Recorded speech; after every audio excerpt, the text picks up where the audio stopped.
Keanu Reeves spotted a man digging through a trash bin behind a charity gala, but when their eyes met, time froze. It was Jacob Miller, his childhood best friend who once saved his life, now homeless and afraid. The next morning, Keanu found a secret message in a notebook, one that would change everything. What had Jacob been hiding all these years? Before we continue this incredible story, let us know where you're watching from. If you enjoy stories like this, subscribe to the channel, because tomorrow we have another inspiring story you won't want to miss. The night air in Toronto shimmered with the soft glow of streetlights and the buzz of camera flashes. A line of limousines idled in front of the downtown event center, where inside, the city's elite had gathered for a high-profile charity gala. Keanu Reeves had just stepped off the stage to a standing ovation. He delivered a heartfelt speech about compassion, the power of resilience, and the responsibility of those who could give back. The crowd had listened in reverent silence, some even wiping away tears. But now, as Keanu stepped out through the back entrance into the alley for a quiet moment alone, everything changed. He needed air. Something in the speech had stirred more than applause. It had stirred memory.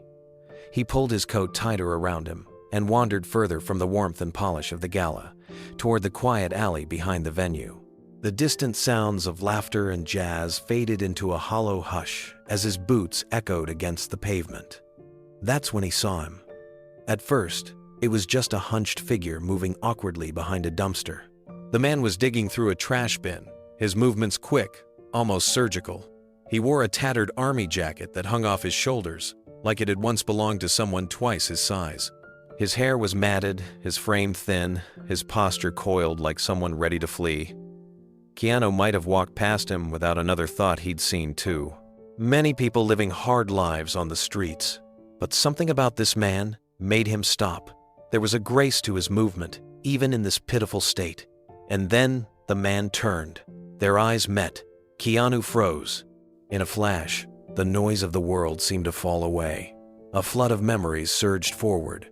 Two boys, no more than 10 years old, racing their bikes down a sunlit hill. One falling, the other doubling back, laughter turning to concern. Two faces pressed close together over a beat-up telescope, arguing about which star was Mars. Countless afternoons coding on a computer in a dim garage, wires hanging from the ceiling, snacks forgotten beside them. Jacob Miller, Keanu's best friend from childhood. The boy who had once taken the heat from Keanu's angry stepfather. The boy who stood up for him when no one else did. The one who taught him how to dream when his world felt like a cage. The last person he ever thought he'd see like this. But there he was, covered in dirt, breathing heavy, frozen, like an animal caught in a trap. Keanu's lips parted. He barely whispered the name. Jacob! The man's eyes widened. His breath hitched. Then, without a word, Jacob dropped the lid of the trash bin and bolted down the alley. Keanu didn't think. He moved. Adrenaline surged through him as he dashed after Jacob, his leather shoes skidding slightly on the damp pavement. The alley twisted sharply between brick buildings, dimly lit by flickering bulbs bolted to rusted steel doors. The city's distant nightlife seemed a million miles away. All that mattered now was the man sprinting ahead of him, his friend, his ghost from another life. Jacob, wait! Keanu called out, breath visible in the cold air. Jacob didn't look back. His stride was uneven, a limp in his right leg slowing him down just enough to keep Keanu in sight. He vaulted over a pile of broken pallets, ducked under a low arch, and disappeared into a narrow passage that led behind a row of shuttered storefronts. Keanu followed, heart pounding. His thoughts raced faster than his feet. Could it really be him? After all these years, after the silence, the unanswered letters, the mystery of his disappearance, it couldn't be a coincidence. Not here, not now. He turned the corner and found himself at a dead end. The alley emptied into a loading bay, the exit fenced off by a chain-link gate locked tight. But Jacob was gone. Not a trace, not a shadow. Nothing but a torn glove lying near the wall and a trail of scuffed footprints in the gravel. Keanu stood there, breathing hard. The silence was thick, pressing in on him like a weight. He turned slowly, scanning the shadows, but it was clear Jacob had vanished. Behind him, the alley seemed darker than before. He leaned against the cold brick wall and closed his eyes. Jacob Miller, the kid who once swore they'd build something great together. The one who taught Keanu how to disassemble a motherboard with nothing but a screwdriver and a flashlight. The one who'd pulled Keanu out of the path of a speeding car when they were just kids. He remembered that day as if it had happened yesterday. The hill near their childhood neighborhood. Their bikes flying down, laughter echoing. A rusted Buick running a stop sign. Keanu's wheel catching a rock. The sickening feeling of flying. And then Jacob throwing his own body into Keanu's path, yanking him sideways just in time. They'd lain in the grass, scraped up, breathless. "I'd rather get hurt than watch you disappear," Jacob had said. "That's what friends do." Keanu opened his eyes. What had happened since those days? How did the brightest kid he'd ever known end up alone, digging through trash, running like a fugitive? And why did he run? His voice was soft now, nearly swallowed by the quiet city. "Jacob, what happened to you?" Keanu stood in that alley longer than he should have. The cold crept into his bones, but he didn't care. He kept looking down the path Jacob had taken, as if somehow willing him to come back. But there was only silence, a city full of noise, and yet, in that moment, it felt like the world had gone still. He turned slowly, retracing his steps with measured calm. His mind wasn't calm, though. It churned with images and questions. That look in Jacob's eyes, the shock, the fear, the recognition. Keanu couldn't shake it. Jacob hadn't just run because he was homeless. He had run because he didn't want to be seen. Not by Keanu, not by anyone. Why? Back at the event center, the valet rushed forward with his car, but Keanu waved him off. He told his security detail to give him a moment. They were uneasy he never disappeared from sight this long without a heads up. But he wasn't in the mood for explanations. Instead, he walked along the street, away from the gala lights, away from the crowds and fans waiting at the front doors. Just a man in a black suit, trying to understand how the past had caught up to him in an alley he wasn't supposed to walk through. A taxi passed by. The driver didn't notice who he was. Keanu thought about the last time he'd seen Jacob, really seen him. They were 17. Sitting in Jacob's cluttered garage, the glow of a computer monitor lighting up their faces. They were building something, a simple game. But to them, it felt like a mission, a seed of a future they believed in. Jacob had done most of the coding. Keanu had asked questions, taken notes, and absorbed everything like a sponge. "You've got the soul of a creator," Jacob had told him. "Not just a dreamer. That's rare." They'd promised to keep building things together. But then life happened. Keanu's family moved. Jacob's mom got sick. Letters went unanswered. Emails bounced back. And eventually, Keanu became Keanu Reeves. The actor, the star, the man who people recognized in airports and on red carpets. And Jacob? He just disappeared. Until tonight. Keanu finally reached the corner where his driver waited. He paused before getting in and looked back down the street, his eyes scanning every doorway, every alley, every figure in the shadows. Nothing. But something inside him had changed. That wasn't just a passing memory that surfaced tonight. That was a door cracking open again. And Keanu couldn't walk away from it. Not this time. He got in the car, shut the door quietly, and gave his driver a new address. "Take me back here in the morning," he said, handing him a photo on his phone. "I need to find someone." And as the city faded behind tinted glass, Keanu leaned his head back, eyes wide open, heart wide awake. The past wasn't done with him yet, not even close. The morning air was sharp and silent, the kind that clung to your skin and made everything feel more real. Keanu stepped out of the car slowly, his black hoodie pulled over his head, blending in with the grayness of the Toronto skyline. The alley looked different in the daylight, less mysterious, more exposed. But it was still empty. No Jacob, no signs of life. His assistant, Amanda, followed close behind. She didn't say much. She had worked for Keanu long enough to know when words wouldn't help. She carried a thermos of coffee in one hand, a manila folder tucked under her arm, but her eyes kept scanning the alley, searching for what he was hoping to find. Keanu walked straight to the corner where Jacob had stood the night before. He knelt down slowly, brushing aside a torn blanket half covered in old newspapers. Behind the dumpster, in a patch of concrete partially sheltered from the rain, was a water-damaged cardboard box. It was crushed on one side, sagging at the bottom. The ink from a faded shipping label had bled into the soggy cardboard. But inside, someone had tried to organize their belongings with care. There was a rolled-up sleeping bag, a cracked flashlight, a tin can with a few coins, and a carefully sealed plastic bag containing a small notebook. Keanu reached in gently and pulled the notebook out. The plastic was old, but it had done its job.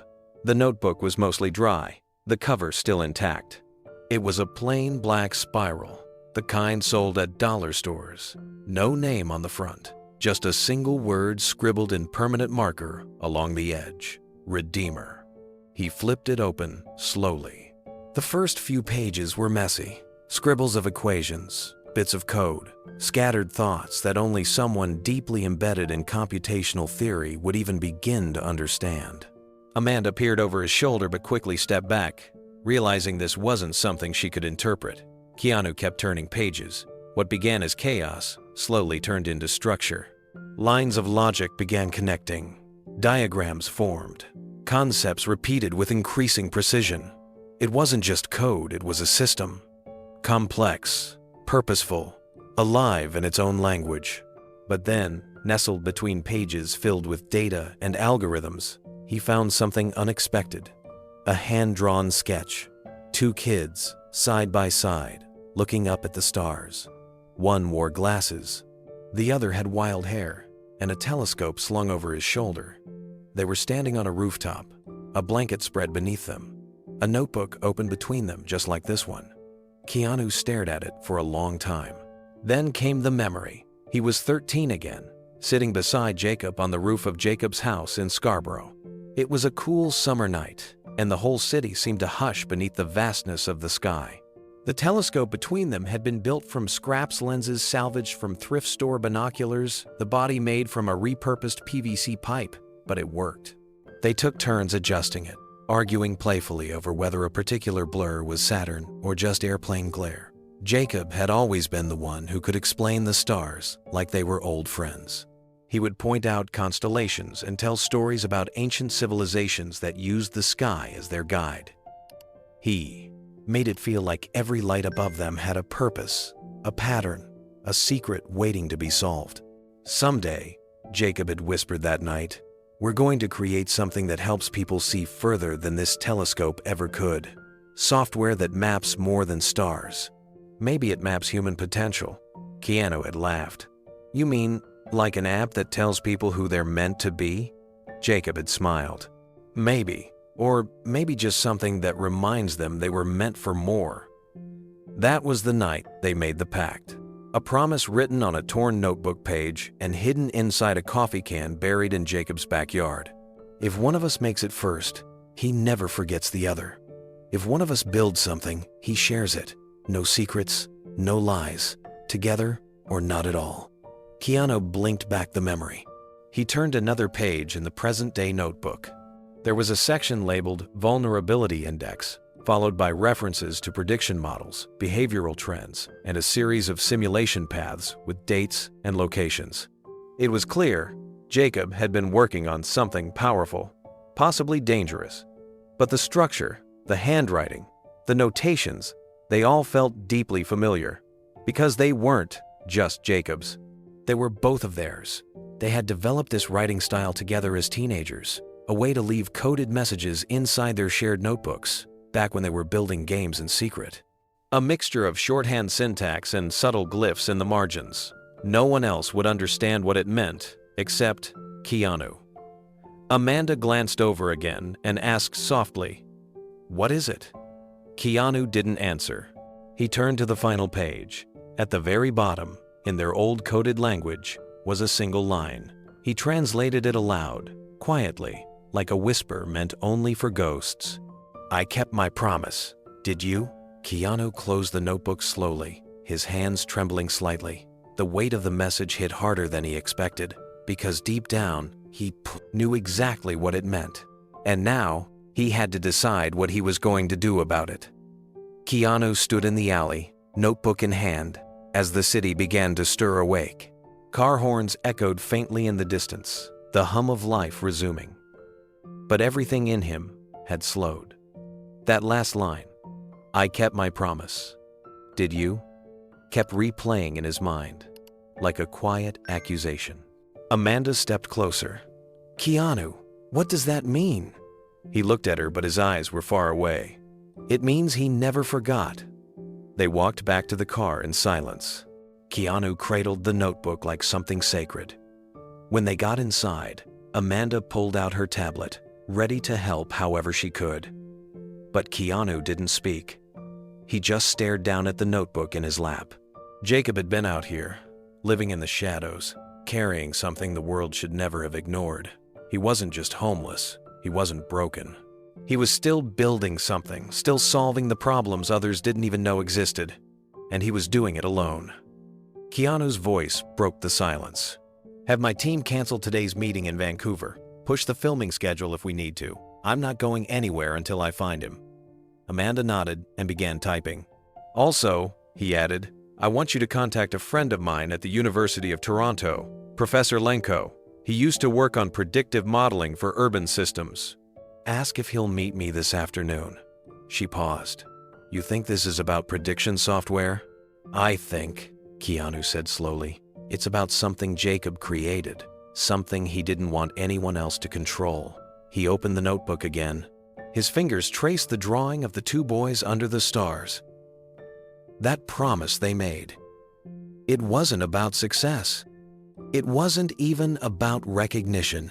It was about never letting the world take from them what made their friendship rare. Their trust, their vision, their belief that you could create something beautiful without needing to profit from it. He had left that world long ago.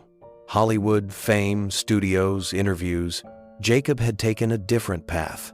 But maybe, just maybe, both of them were still chasing the same dream in their own way. And now, somehow, their paths had crossed again. Not by chance, by purpose. Keanu closed the notebook and looked out the window as the car pulled away from the alley. But before they turned the corner, he caught one last glimpse of the cardboard box in the shadows. That wasn't trash. It was a lighthouse. And someone out there, his friend, was waiting to be seen again. Keanu whispered to himself, "You kept your promise, Jacob." He tapped the notebook once against his palm. "Now it's my turn." The notebook hadn't left Keanu's side. By noon, his film team had been informed production on his upcoming project was officially paused. His manager protested, his publicist panicked, but Keanu's tone left no room for debate. He'd waited years to find out what happened to Jacob. He wasn't about to waste another minute. Amanda arranged a discreet meeting with a private investigator named Silas Carr. He was in his late 50s, quiet, with a calm that came from years of dealing with people who didn't want to be found. They met in a quiet corner of a private cafe. Keanu handed him a scanned photo from their childhood, one of the few he had left. Jacob, smiling in a faded hoodie, sat beside a younger Keanu, arms thrown over each other's shoulders like brothers. "This is the only lead?" Silas asked, studying the image. Keanu nodded and slid the notebook across the table. "He left this behind. I found it in an alley off King Street." Silas flipped through the pages, eyebrows lifting. "This isn't just personal. This is intellectual gold." "I don't care about the code," Keanu said. "I want the man. I want to know where he is and why he's hiding." Silas nodded slowly. "Then we start where people disappear." Within hours, the search began. Silas traced Jacob's identity through old rental applications, employment forms, and social services records. The last confirmed address was a small studio apartment in Scarborough. Keanu insisted on going in person. The building was run down, the kind of place where landlords only showed up for rent day. On the mailbox was a peeled label that once read J. Miller. The current tenant, a young single mother, said she'd moved in 6 years ago after the previous renter had been evicted overnight. No notice, no explanation. He was a quiet guy, she said, kept to himself, but there were always computers in there, wires, cables, books. Real smart, I think. But one day, poof, gone. Silas got them access to the old rental file. The last payment was made in full. Then, nothing. A handwritten note had been taped to the manager's door that day. No one kept it. Keanu looked around the neighborhood, trying to imagine Jacob walking these streets alone. Back in the car, Silas shared what he'd found next. After he left here, he bounced between shelters. Nothing consistent, but one keeps showing up. A place called Lantern House near Kennedy Station. Staff remembers a Jacob. Said he was different. Keanu leaned forward. Different how? Silas shrugged. You'll want to hear it from them yourself. Keanu looked down at the notebook in his lap again. The name Redeemer felt less like a project now, and more like a warning. Something was unfolding, something Jacob had seen before anyone else. And it was just beginning. Lantern House didn't look like much from the outside. The brick was faded, the windows covered in thick plastic sheeting to keep out drafts. But the moment Keanu stepped inside, he felt something shift. It was warm, lived in. Quiet conversations echoed from the dining room, where volunteers served breakfast to a handful of early risers. The woman at the front desk introduced herself as Carla, the shelter's assistant director. She was in her 40s, kind-eyed, and immediately recognized the name. Jacob Miller? She said, frowning. Yeah, we knew him. He was here, on and off for a couple of years. Always kept to himself. Polite. Never caused trouble. Keanu showed her the childhood photo. Her breath caught. That's him. Maybe 25 years younger, but those eyes don't change. Did he ever talk about why he was living on the streets? She hesitated. Not directly, but he mentioned something once. Said he couldn't go back to his old life because the truth was too dangerous. At first, I thought it was paranoia. But then, he started doing things. Like what? Carla led Breast them to a small room down the hall. It had been used as a computer lab for residents. The lights flickered as she opened the door. There were still 2 working machines. Dusty, but functional. He'd come in at night, sometimes stay until morning. Never used the internet. Just coded. Fast. Like his hands weren't even thinking. Keanu stepped inside, his pulse quickening. The room smelled of old electronics and dust, but it felt electric with memory. He could almost see Jacob sitting there, head low, fingers flying. Any idea what he was working on? Carla shook her head. No. The moment someone entered the room, he'd close everything, delete his session. One night, I asked him what he was building. He just smiled and said, I'm trying to fix a mistake I didn't make. That line stayed with Keanu. A mistake I didn't make. It echoed in his mind as they walked back to the car. He turned to Silas. Start digging into any companies Jacob worked for, especially anything tech-related. If he vanished, it wasn't random. Someone wanted him to. That night, Amanda sent Keanu a message while he was reviewing the notebook again. Her text was short. I found something. She forwarded a document, a leaked internal email from a startup called Syntheon AI. The name rang no bells, but the timestamp did. The last month, Jacob had been seen at the Scarborough apartment. The email mentioned a project shutdown and a security breach involving core predictive algorithm files. Keanu looked up from his phone. That was no coincidence. Something had happened, and Jacob had been right in the middle of it. The next morning, Silas walked into Keanu's suite, carrying a thin file. His face was unreadable. But Keanu knew that look. He had found something, and it wasn't simple. Syntheon AI, Silas began, placing the file on the table. It was a short-lived tech firm based in downtown Toronto, specialized in behavioral pattern recognition, mostly funded through private backers' names, tied to government contracts and defense research. Keanu flipped through the documents, corporate filings, internal memos, legal statements sealed by non-disclosure agreements.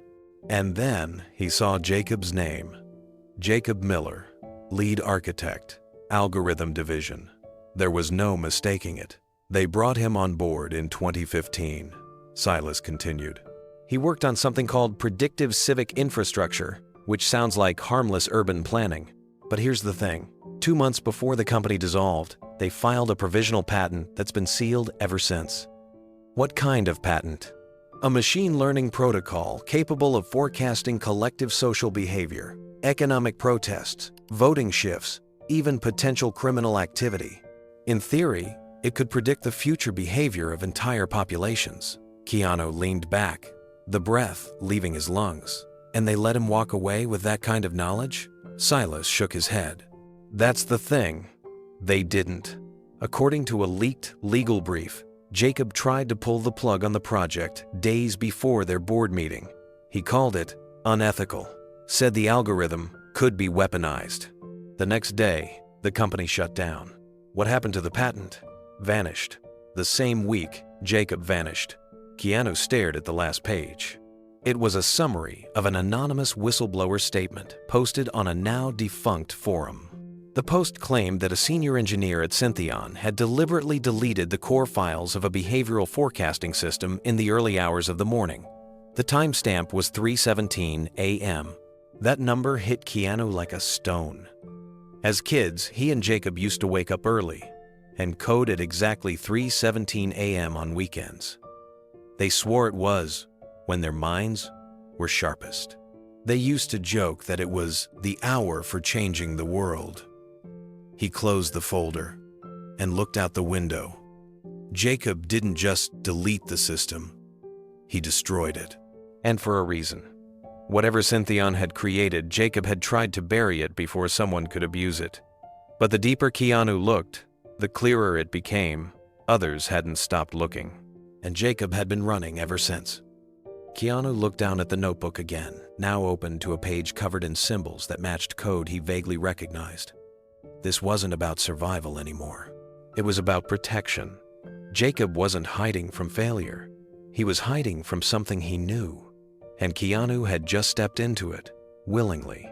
The first contact came through a burner phone number left in Amanda's encrypted inbox. It wasn't signed, but the message was clear. I worked with Jacob Miller. I'll talk. No recordings, no press. One-on-one only. Keanu didn't hesitate.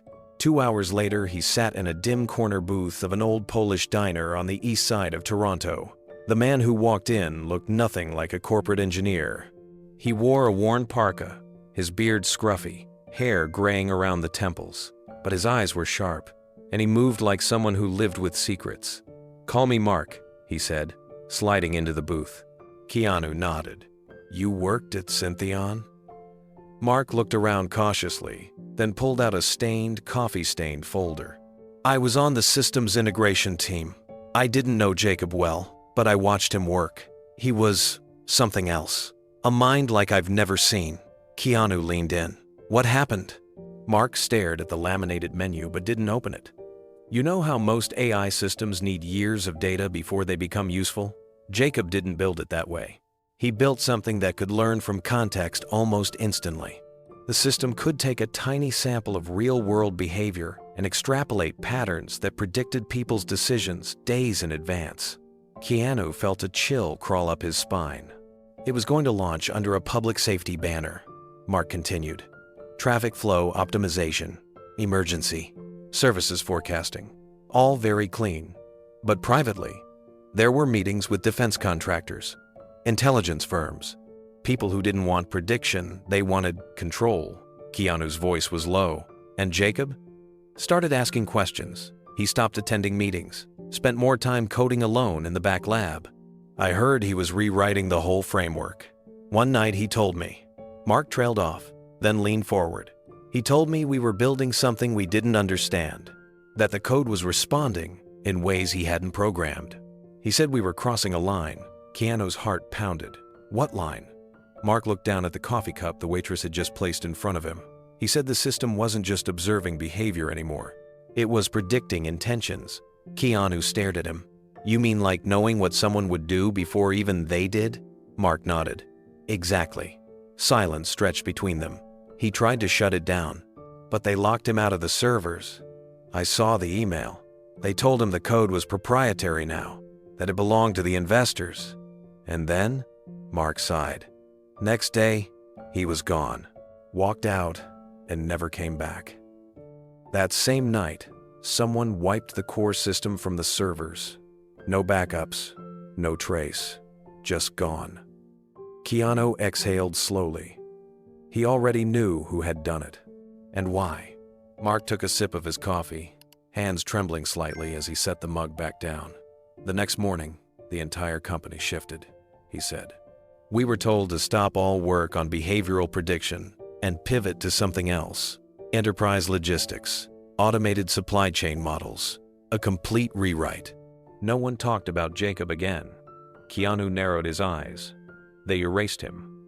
Mark nodded. But not just him. They erased what he built. Or at least tried to. What about the investors? Keanu asked. Wouldn't they have wanted to salvage the code?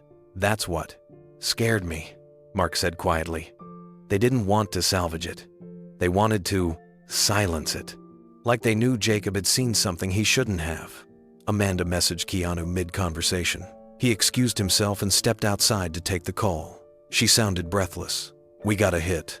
Someone named Elliot Vance just agreed to meet, former VP at Syntheon. He left the company the same week Jacob vanished. I cross-checked the name with the leak Silas found. It matches. Keanu didn't even wait. Where? Private residence. Forest Hill. Keanu stepped back into the diner and looked at Mark. Thank you. You've helped more than you know. Mark gave him a long look. If you see him again, tell him we never stopped wondering. He mattered to more people than he thought. By late afternoon, Keanu was standing outside a modest but elegant home, nestled between two tall evergreens. The man who answered the door looked like someone who had lived too long with guilt. Elliot Vance was in his 60s now, silver-haired, dressed in an old cable-knit sweater and slacks. He led Keanu to a back patio, offered him tea, and sat in silence for a long while before speaking. Jacob Miller, he said finally. That name hasn't left my mind in years. Keanu didn't respond. He just waited. Elliot took a breath. We called it Project Adamus. It was supposed to be the next step in civic analytics. Harmless, helpful, efficient. But what Jacob created was more than a tool. It was awareness. The system could read social patterns, like code. And then it started predicting, with terrifying precision, mass behavior, political shifts, even what headlines would spark riots. Keanu frowned. You're saying it became dangerous? I'm saying it became inevitable, Elliot said. And Jacob knew it. That's why he tried to stop it. But the board didn't listen. They wanted the launch. We had partners already lined up, foreign and domestic, and then, just like that, everything was gone. The servers, the backups, the core engine. You think Jacob did it? I know he did. And between you and me, I was relieved.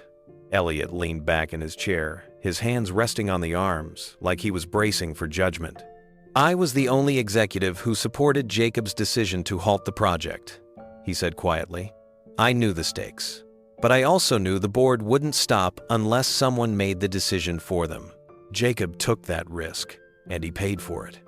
Keanu watched him closely. Paid how? Elliot exhaled. After the system disappeared, Syntheon collapsed from the inside.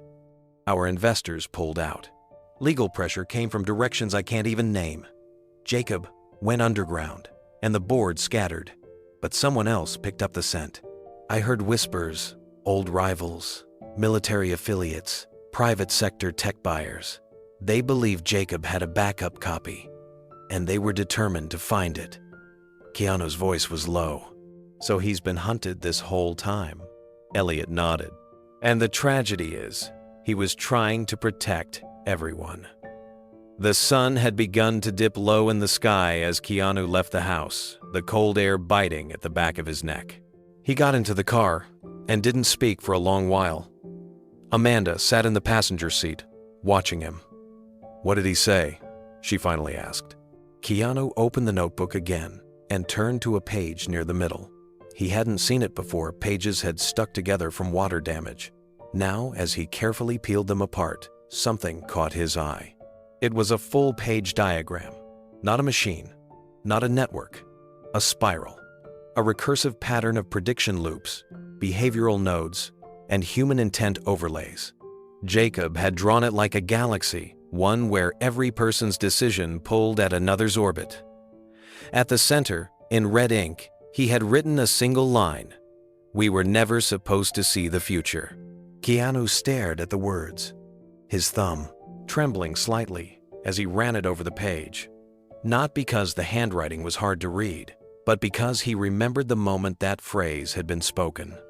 They were kids, on Jacob's roof, talking about what they wanted to build one day. Keanu had said, half joking, that maybe they'd invent something so powerful it could tell people what to do next, something that could predict destiny. Jacob had gone quiet for a long time before whispering, "We were never supposed to see the future, Keanu. Just shape it." Keanu had forgotten that night. Until now. He closed the notebook and looked out the window, his reflection staring back at him. Jacob hadn't gone mad. He'd gone silent to keep the rest of the world sane. And now, that silence was breaking. Keanu knew what had to come next. It was no longer about the past. It was about what kind of future they still had time to protect.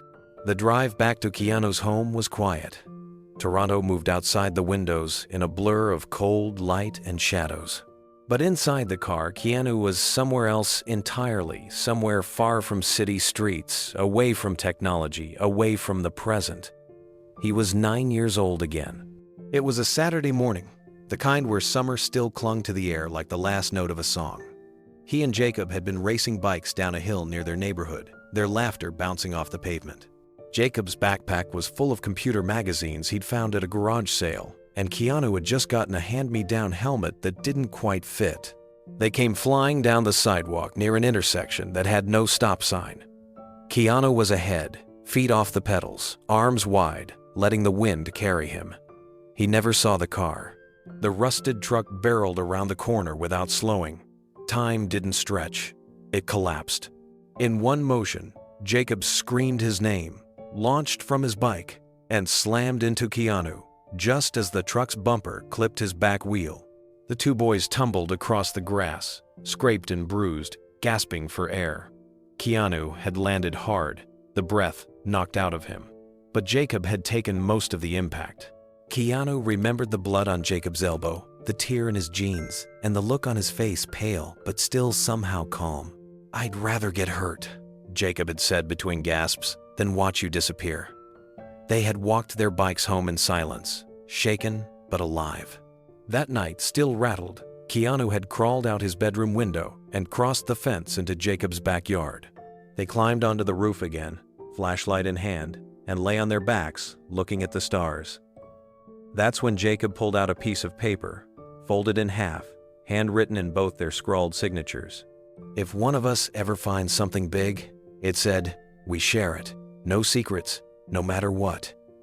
Back in the present, Keanu opened his front door with that memory pulsing through every step. Amanda followed behind, carrying the notebook, still wrapped in a protective case. They set it on the kitchen counter. The pages were worn, some curling at the corners. Keanu had flipped through them so many times by now, he nearly missed it. The back cover was thicker than the rest. He ran his finger along the inside edge and felt something shift. He opened the spiral slightly, prying carefully where the plastic curled into the cardboard. A thin, almost invisible slit revealed itself. Inside was a small, jet-black USB drive. No markings, except one word, scratched in tiny letters along the side. Truth. Amanda's breath caught behind him. Keanu. That could be encrypted, maybe even traced. If Jacob was running from someone, there's a reason this wasn't just left on a desktop. Keanu stared at it in his hand. "I owe him everything," he whispered. Amanda stepped toward him. "We should scan it first. Isolate it from any network. Open it in a controlled environment. I can set up a sandbox system in the guest office." Keanu nodded. "Do it." Within minutes, Amanda had transformed the small office into a temporary, secure lab. She used a custom-configured laptop with no internet connection, disabled ports, and a virtualized operating system just in case. When everything was ready, Keanu handed her the USB drive. Amanda took a deep breath, inserted it, and waited. The screen blinked once. A single folder appeared, titled 4K. She opened it. Inside were 4 files. 3 were labeled with timestamps. The 4th was simply named Read This, Text. She clicked the text file first.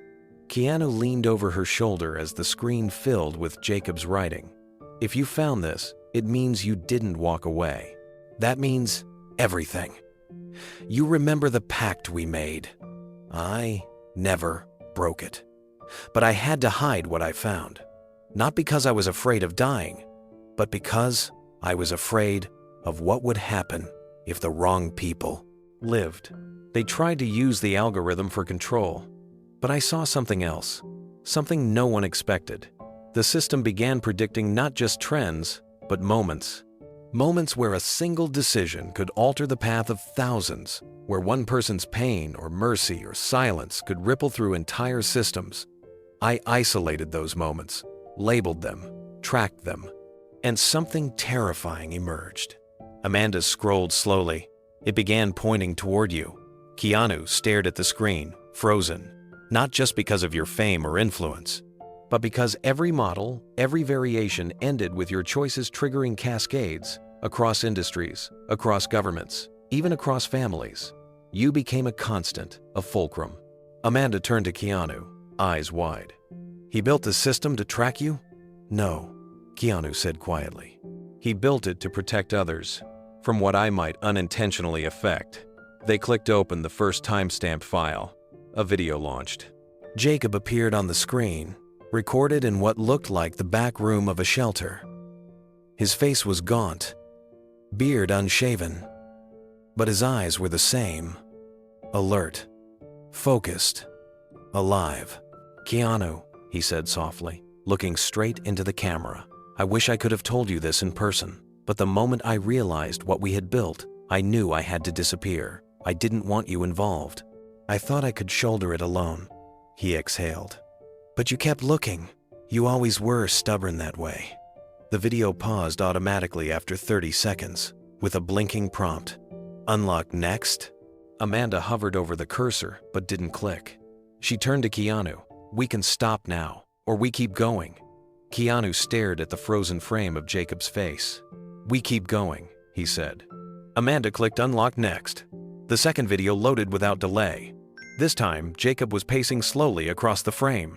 The room behind him was dimly lit, just a single lamp casting shadows along the walls.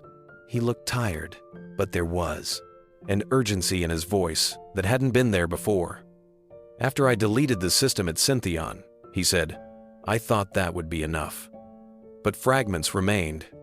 In other labs, other hands. They had seen what it could do, and they started building their own versions. He paused and turned to the camera. I realized the only way to stop them was to build something stronger. Not just code, not just math, but a safeguard, something ethical, rooted in human trust. He held up a notebook. Keanu recognized the cover, Redeemer. It's not a weapon, Jacob said. It's a filter. It takes the predictive capabilities of the system and neutralizes them if they're used for domination or suppression.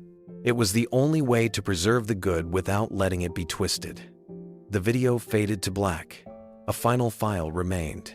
No title, just a timestamp from 4 years ago. Amanda clicked it open. Jacob was sitting still this time, staring directly into the camera. His expression was calm, not defeated, but resolved. There's something I never told anyone, he said. Not even you. Keanu's chest tightened. That day I pulled you out of traffic. I wasn't just being brave. I had a feeling, a weird, almost electric sensation in my chest. Like I knew something bad was going to happen. It didn't make sense, but I listened to it. He smiled faintly. I've had that feeling all my life. And when we started building our first programs together, I realized it wasn't just instinct. It was pattern recognition. Subconscious, sure, but accurate. That's what made me good at code. I saw things others didn't. He leaned in. And I see something now. You're going to have a choice soon. A big one. You'll be given something most people never get, a mirror that shows not who you are, but what you're capable of. He paused. And I need you to remember something. You're not dangerous, Keanu. You're impactful. There's a difference. You walk softly, but people follow. They believe you. So if you speak, speak wisely. If you lead, lead gently. Jacob's voice dropped almost to a whisper. And whatever they offer you, no matter how tempting, don't give them this system. He reached forward and tapped the lens. Because they won't use it to prevent disaster. They'll use it to create one. The screen went black. Amanda sat frozen. Keanu leaned forward and unplugged the USB slowly. The device still warm in his hand. He placed it on the table like something sacred. This wasn't just data. It was trust. It was a legacy. And now it was his. Keanu sat in the isolated room inside a private cybersecurity facility on the outskirts of Toronto. Amanda had worked overnight to reserve it, an off-grid lab built for digital forensics and high-risk investigations. The walls were lined with copper mesh to block electromagnetic signals. No Wi-Fi, no network cables, no cellular reception, just power, code, and silence. The drive labeled Truth sat on the stainless steel desk in front of him. He hadn't touched it since removing it from the notebook. Now, as Amanda handed him a fresh bootable device loaded with air-gapped decryption tools, Keanu finally reached forward. He inserted the USB. The system whirred to life. The screen flashed for a moment, then loaded a directory of encrypted files. Some were labeled in Jacob's shorthand. Only Keanu could recognize it. Others had nonsensical names, strings of numbers, letters, and symbols that looked like gibberish to anyone unfamiliar with their teenage coding language. Amanda glanced over from across the room. This isn't just encrypted, it's booby-trapped, but only for someone who doesn't know the structure. You should be safe if you go slow. Keanu opened a file labeled Ghost Parent Vid. The screen flickered. Jacob appeared, seated on a floor, his back against a cinderblock wall. His eyes were alert, but the wear on the face was undeniable. A bruise darkened his temple. His shirt was torn at the shoulder. Behind him, faint graffiti marked the wall. "Keanu," he said, "if you're watching this, it means they found me. Or they think they did." His voice was calm, but the tension beneath it was unmistakable. They're going to come for you next. Not because of what you know, but because of what you could know. He leaned in. I didn't delete the system from Syntheon, not completely. I copied fragments, buried them in noise. I created cloaked modules, masked them behind neural datasets. I thought I was clever, but I was only delaying the inevitable. He shifted slightly. The AI works. That's the terrifying part. It works too well. We gave it access to patterns of human behavior, historical datasets, real-time emotional sentiment analysis, and it started drawing conclusions. Jacob reached down, pulled up a notebook, and flipped it open. Elections, civil unrest, financial crashes. The system saw it all coming. Weeks, months, years in advance. It was like handing a loaded weapon to a child who didn't understand where it pointed. He looked up, straight into the camera. I tried to stop them, but I wasn't fast enough. He tapped the side of his head. Because I thought the real danger was the machine. It wasn't. It was the people behind it. Keanu sat still. Every word pressed deeper. Jacob leaned forward, closer to the lens. They didn't shut Syntheon down. His voice dropped. They sold it. Keanu's jaw tightened.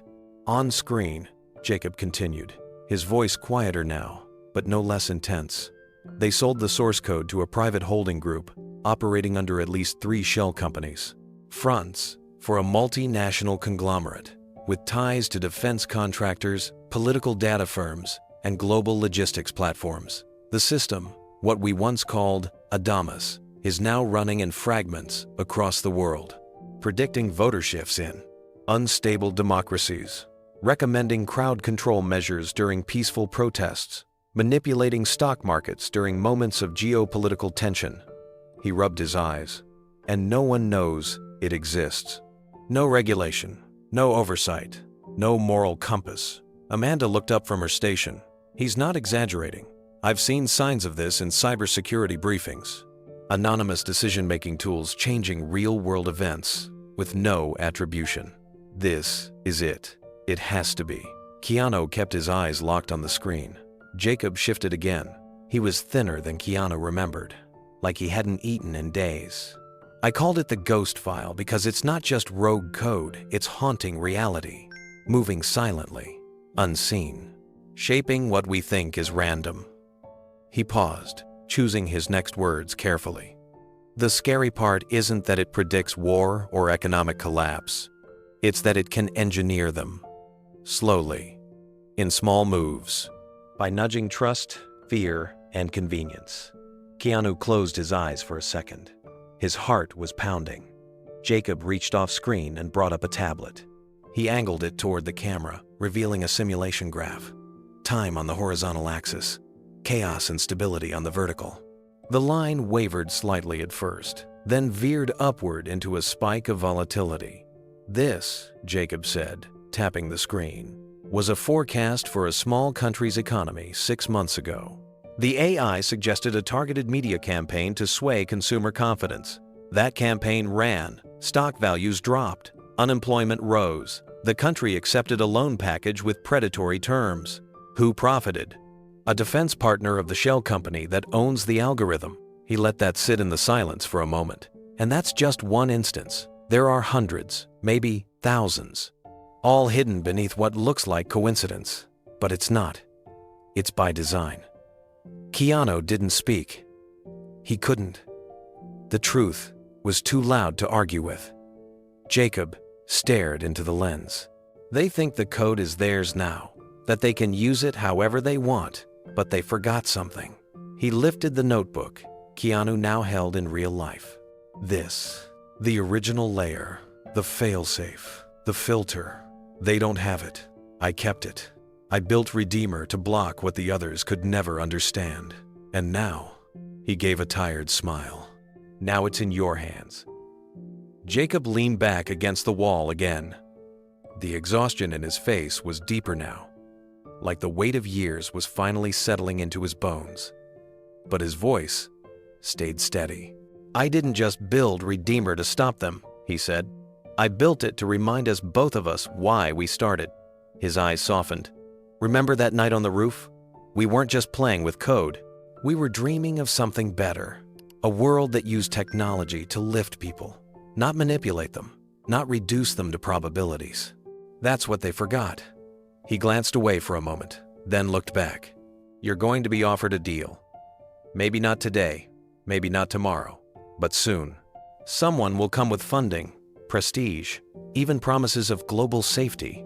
They'll say they want to collaborate to improve the system for humanitarian purposes. They'll make it sound noble. He leaned closer to the lens. But it's a lie. It always was. They don't want understanding. They want control. Keanu felt his fists clench. Not out of anger, but clarity. Jacob continued. You're going to have to make a choice, whether to release Redeemer publicly and risk everything, or to hold it back and hope someone else doesn't do worse with it first. His tone changed, softening now, more personal, more vulnerable. I know I left you. I know I vanished. I tried to justify it by telling myself I was protecting you, but maybe I was just afraid you'd be disappointed in me. He gave a tired chuckle. But you're here, which means you still believe in me. Or maybe you just believe in the dream we had when we were kids. He pointed directly at the camera. Then believe in this. Redeemer works, not just technically, but morally. It cannot be used for domination. It auto-erases if certain parameters are breached. It rewards transparency. It resists privatization. It's not perfect, but it's a line in the sand. Jacob's voice cracked slightly. Because if we don't draw that line now, someone else will move it. The screen flickered for a moment. Then Jacob looked off screen, as if he'd heard something outside the frame. He returned his gaze to the lens one last time. I don't know how much longer I can run, but I don't need to anymore. Not if you carry this forward. He paused, and his eyes softened again. You were always better at getting people to listen. The corners of his mouth lifted just enough to resemble the boy Keanu once knew. They're not done, Keanu. His voice dropped into a whisper. And neither are we. The screen went black. Keanu sat motionless. The echo of that final line stayed in the room long after the screen dimmed. Something inside him had shifted. This wasn't a discovery. It was a mission, and now it was his. Keanu didn't wait. The moment Jacob's final video ended, he turned to Amanda. We need to know who bought the system. Amanda was already typing. I traced 3 shell corporations from the old Syntheon contracts. All dead ends until I ran a cross-check against Department of Defense contracts issued in the last 5 years. One name came up across every deal that overlaps with predictive systems research. She turned the screen. Stratwell Dynamics. The name meant nothing to most of the world. Publicly, it was listed as a biotech firm focused on synthetic proteins and medical logistics.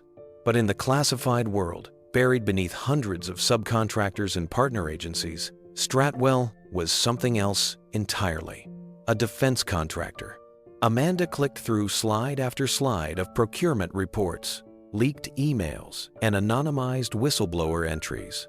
They've been acquiring algorithmic behavioral prediction systems piece by piece. Syntheon was just one of them. But after that, everything went quiet.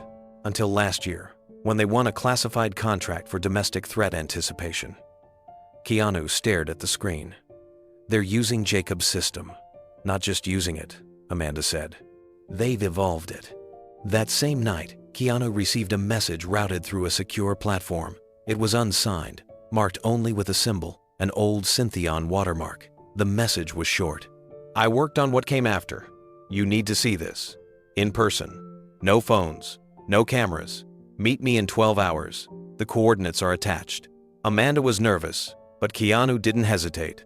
The next morning, they arrived at a nondescript building in an industrial zone outside Ottawa. Inside, they met a woman in her late 30s. Olive skin, short cropped hair, sharp eyes. She introduced herself only as Maya. I was hired to develop translation layers between drone behavior and human crowd movement, she said. That's what they told me. But the models we were integrating didn't match the ones we were trained to use. She pulled up a hardwired monitor. The base code wasn't standard. It had recursive learning loops and personality suppression filters. I'd seen it once before during a demo at Syntheon, years ago. Your friend Jacob presented it. Keanu nodded slowly. So Stratwell's using it to control machines? No, Maya said. They're using it to control people. The system is now part of their real-time threat prediction platform. It's guiding law enforcement reaction times, drone surveillance positioning, even propaganda test releases on social media to test influence at scale. She pulled up a graph showing spikes in crowd agitation correlated with shifts in message tone. Keanu stared at it, his stomach turning. They've weaponized it, Maya said. He didn't reply at first, but his mind had already moved ahead. He remembered Jacob's voice from the video, his warning, his fear, and his hope. Then he whispered under his breath, "We go public." Amanda looked at him. Are you sure? You'll be declaring war on a defense contractor, backed by billions in silent funding. Stratwell has partners in government, media, tech. Keanu didn't flinch. Then, we hit them with the one thing they can't control, the truth. Maya slid a secure USB key across the table.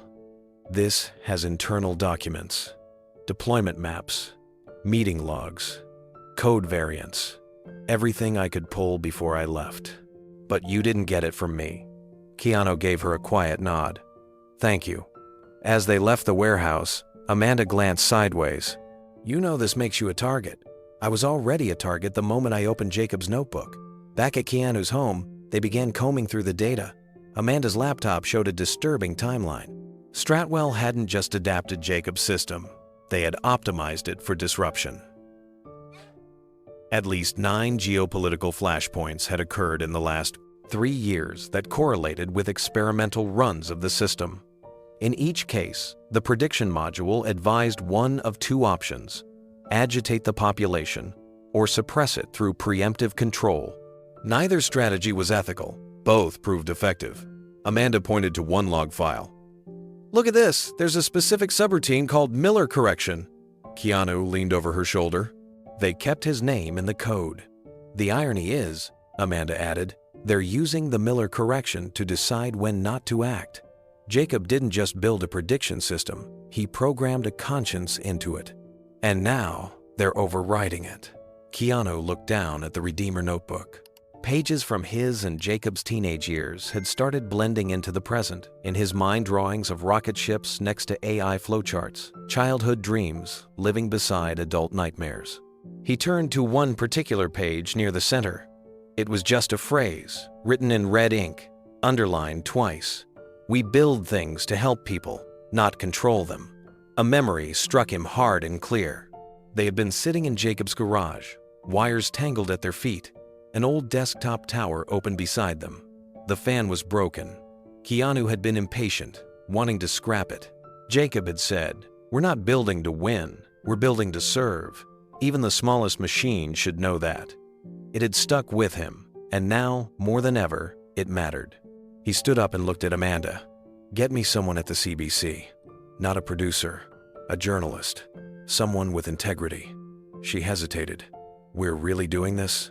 Keanu nodded. "The public deserves to know, and if Stratwell tries to stop us, we'll show them what they're hiding." Amanda closed her laptop. "Then it's time." He picked up the Redeemer notebook and the USB from Maya. The same tools that had once helped build the future were now going to expose those trying to twist it. The next 48 hours moved like a storm cloud. Keanu and Amanda met with two independent investigative journalists, one from the CBC, another from The Intercept. Both had experience uncovering high-level corruption and corporate overreach. The moment they reviewed Maya's files, their faces shifted from skepticism to stunned silence. This isn't just surveillance," the CBC journalist whispered. "It's social engineering at a national level. They're deciding elections before ballots are even cast." The Intercept reporter leaned back. "You realize publishing this will unleash hell. There will be legal blocks, discrediting campaigns, digital erasure attempts. You'll be framed as paranoid, or worse." Keanu didn't blink. Let them try. One by one, the files were cross-checked. Code fragments were verified. Internal memos lined up with whistleblower timelines. A picture began to form clear, damning, and impossible to ignore. Meanwhile, Amanda coordinated a digital safe drop with an open-source transparency site. Encrypted versions of the files would be released globally the moment Keanu or either journalist went offline for more than 48 hours. A failsafe. But just as everything felt ready, a shadow fell over them. That evening, as Keanu walked to his car after a meeting with a media lawyer, a black SUV crept down the street. Too slow to be casual, too dark to ignore. Amanda, across the lot, saw it too. "Keanu, get in. Now." They pulled away just as the SUV began to accelerate. Amanda took a hard turn, navigating through side streets until the vehicle disappeared into the traffic. Back at home, Keanu sat quietly in his office, staring at the Redeemer notebook. His fingers traced the faded ink. From the day they wrote their promise, "No secrets. We build together. We protect each other." He thought of Jacob, wherever he was, hiding, watching, maybe listening somehow. Was he safe? Was he even alive? Keanu closed his eyes, remembering one more flash from their youth. The night, Jacob had shown him the stars through a telescope they'd built from scrap. Jacob had pointed up and said, "The universe is too big to control. But maybe it's just the right size to understand." Now, it wasn't the stars being studied. It was people, patterns, predictions, and the very tools they built to understand the world had been turned into levers to control it. No more. Keanu picked up his phone and dialed. "This is Keanu Reeves. I'm going on record," the journalist answered, voice steady. "You're sure?" His voice didn't shake. "Yes. Let's expose Stratwell dynamics. Let's finish what Jacob started." As the call ended, he opened the last page of the notebook one more time. The phrase stared back at him like a challenge. We build things to help people, not control them. This wasn't just about Jacob anymore. It was about justice. And it was just beginning. The message came through a burner phone. No name, no voice, just a text. "He's at Street Michael's. Come alone, before dawn." Keanu stared at the screen for a moment, heart pounding. The cathedral was only a few miles away. He grabbed his jacket and keys, quietly slipped out of the house, and didn't tell Amanda or the journalists. This moment had to be his. Street Michael's Cathedral stood tall in the faint glow of early morning, its stone exterior washed in soft blues and silvers. The world was quiet. No paparazzi, no press, no signs of the chaos he had stirred. Inside, the pews sat in heavy silence. A few candles flickered near the altar. The scent of old wood and wax filled the space. Keanu moved slowly down the center aisle, scanning each row, trying not to let hope rise too fast. He'd been wrong before, but then he saw him. Second row from the back. Slouched against the wooden bench, wrapped in a threadbare coat, shoes duct-taped at the soles, gaunt face, unshaven, asleep beneath a tangle of graying hair. Jacob. Keanu stood there for several seconds, almost afraid to breathe. The man who'd vanished, who'd left only whispers and warnings, was finally right in front of him. He walked over and sat quietly on the edge of the pew. He didn't touch him, didn't speak, just waited. Jacob stirred, groaned, and blinked through bleary eyes. It took a moment, then his head turned. Recognition hit like a wave. "No," his voice cracked. "Keanu, what are you doing here?" Keanu didn't smile. His eyes were full of emotion, too heavy to mask. "I found the notebook." Jacob's breath caught. He looked away quickly, swallowing hard. "You weren't supposed to." Keanu shook his head.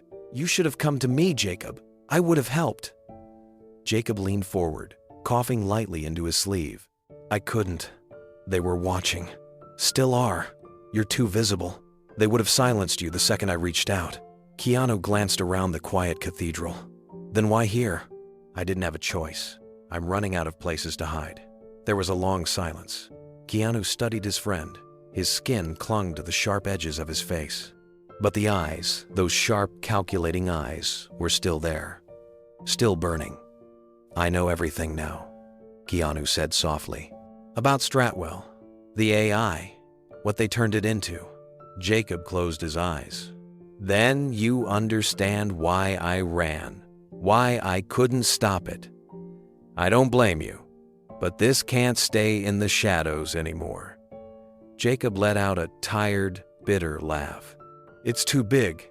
You can't fight them. They control more than you think. Politicians, media, whole narratives. One wrong step and they'll erase you." Keanu turned fully toward him.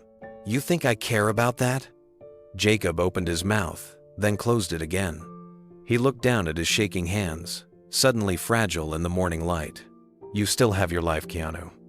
Your influence. Your platform. Don't lose it for me." But Keanu's voice didn't waver.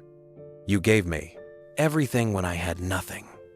You believed in me when I didn't even believe in myself." He paused, placing a hand on the edge of the pew between them. "Now it's my turn." Jacob looked down at the floor, unable to meet Keanu's eyes. The words hung between them, fragile and powerful. "I never meant to disappear," he said at last. "But when I found out what they were doing with the code, it broke something in me. I tried to stop it. They laughed. They said I was naive." Keanu nodded slowly. "You were right to walk away." Jacob's voice grew hollow. "But I walked into silence. I thought if I left, maybe they'd bury it. But instead, They fed it, trained it, weaponized it. Keanu leaned forward. Why didn't you go public then? Before they sold it? Jacob glanced sideways. You really think anyone would have listened? They already had press releases prepared. Politicians lined up to defend it. Synthian didn't just sell tech, they sold a future people were desperate to believe in. He shook his head. I didn't just vanish, Keanu. I gave up. That admission hit Keanu hard. Jacob, the same kid who used to build circuit boards from junkyard parts and scribble logic puzzles in the margins of their school books, had given up. The same friend who once told him, "There's always a back door if you're smart enough to look." You didn't give up, Keanu said softly. You held the line. You stayed hidden so they couldn't use you. That's not weakness, that's survival. Jacob exhaled. Maybe, but now you're involved, and that makes this worse. Keanu pulled something from his coat pocket. It was the USB drive. You left this for me. That means part of you knew I'd come. Part of you still believes we can fix this. Jacob looked at the drive and then slowly reached for it. His fingers trembled. I didn't encode everything, just enough to prove it's real. Enough to warn you, but the real data. The core predictive model. It's locked in a deep vault in Stratwell's servers, buried under layers of synthetic noise. They think it's safe. Keanu's eyes narrowed. But it's not? Jacob hesitated. No, because I never trusted them. There's a ghost key, a one-time access string only I know, and only someone like you could release it without triggering their tripwires. Keanu was silent for a long moment. Then he said, "Tell me what to do." Jacob's shoulders slumped. He looked exhausted, like the weight of the last decade had finally caught up to him. We'll need a quiet place. No Wi-Fi, no power grid, just a laptop and an air gap. I'll write out the access protocols by hand. Keanu nodded. I'll get everything. You're not alone in this. Jacob finally smiled, faint but real. You always had this crazy loyalty, you know that? Keanu stood up and offered a hand. That's because you once pulled me out of a street full of traffic. I owe you more than just loyalty. Jacob didn't take the hand right away. He stared at it, then looked back at the candlelit altar. If this goes wrong, everything we are, our names, our reputations, could vanish. Keanu didn't flinch. Then we'll vanish together, but not before we tell the truth. Jacob reached out, grasped his hand, and pulled himself up slowly. They stood side by side in the quiet cathedral. Two men worn by time, bound by memory, and about to challenge a machine that had outgrown its makers. Outside, the city stirred to life, but inside, street, Michael's, something far older had been awakened. Hope. The candlelight in the cathedral had faded to morning gray by the time Jacob finally spoke again. His voice was quieter now, but steadier. There's something I didn't tell you back in the video, he said. Something I couldn't. Keanu looked over. Jacob's hands were clasped together on his lap, knuckles pale. The weight of whatever he was about to say pressed the room into silence. I made a duplicate of the AI, Jacob whispered.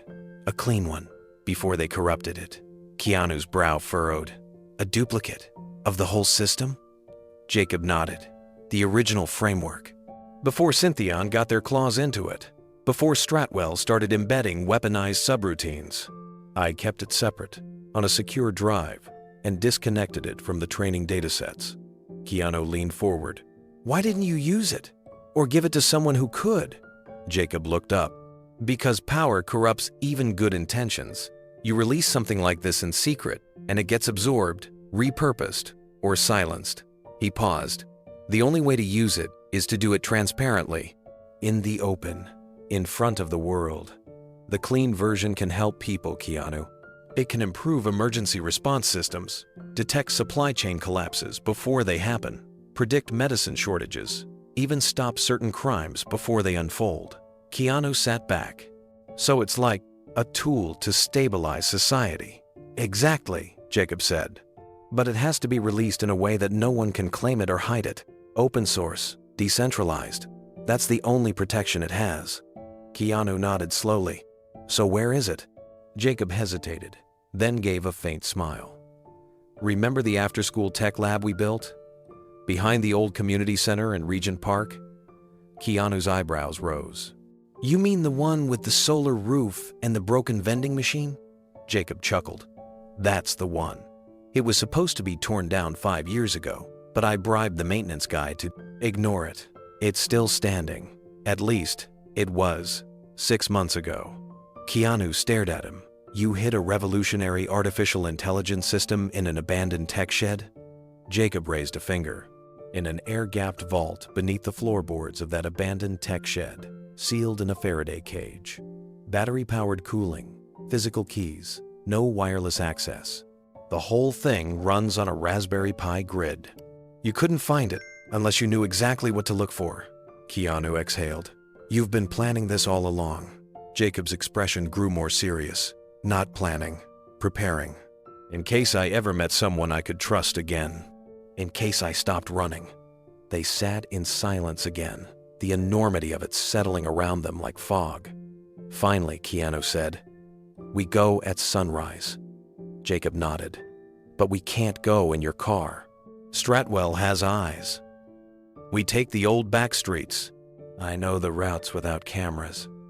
Keanu glanced at the stained glass windows above them, the early morning light filtering through saints and angels and fractured reds and golds. You think they're already watching us? Jacob's voice dropped. I know they are. Ever since you accessed that USB, their alert system's been live. They've got predictive models built around your behavior, too. Keanu's face darkened. Let them watch. Jacob gave him a hard look. This is bigger than defiance. We're not just two friends with a secret. We're sitting on a digital atomic bomb. If we make one wrong move, it's over. Keanu understood the weight in Jacob's words. This wasn't just about finishing what his friend had started. It was about protecting the only version of that work that hadn't been twisted into something monstrous. We'll be smart, Keanu said quietly. No press, no flashy moves. Just you and me, and that drive. Jacob looked tired again. You sure you're ready for what's on it? Keanu met his eyes. I've seen what the wrong hands have done with it. I want to see what the right hands can do. The church bell rang in the distance. 6 chimes. Dawn was breaking. They slipped out of the cathedral through the side entrance, using Jacob's suggested route, a narrow alley behind the church that led through 2 blocks of residential fencing and into an old bike path. Jacob knew the rhythms of the city better than any map. He moved like a ghost, guiding Keanu through alleys, across empty parks, and under broken fences. They passed no traffic cameras, no motion sensors, no Wi-Fi signal zones. It was like stepping into a version of the city that no one paid attention to anymore. When they reached Regent Park, the once vibrant tech hub now stood silent. The community center had been shuttered years ago. A thick layer of grime coated the windows, and vines crept up the walls. The air smelled of rust and wet leaves.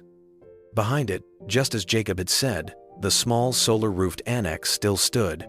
Its door hung slightly ajar, but no signs of intrusion. They ducked inside.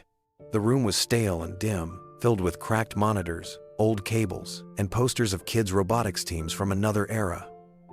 Jacob knelt by the northeast corner and pried up 2 floorboards. Beneath them was a locked steel box, caked in dust. He handed Keanu a key. You open it. I don't want to be the only one responsible anymore. Keanu inserted the key and turned. The box clicked. Inside sat a matte black casing compact, sealed, and humming faintly with life. It was about the size of a shoebox and built like a tank. A portable rig, air-gapped, with no ports visible. There was only a fingerprint reader.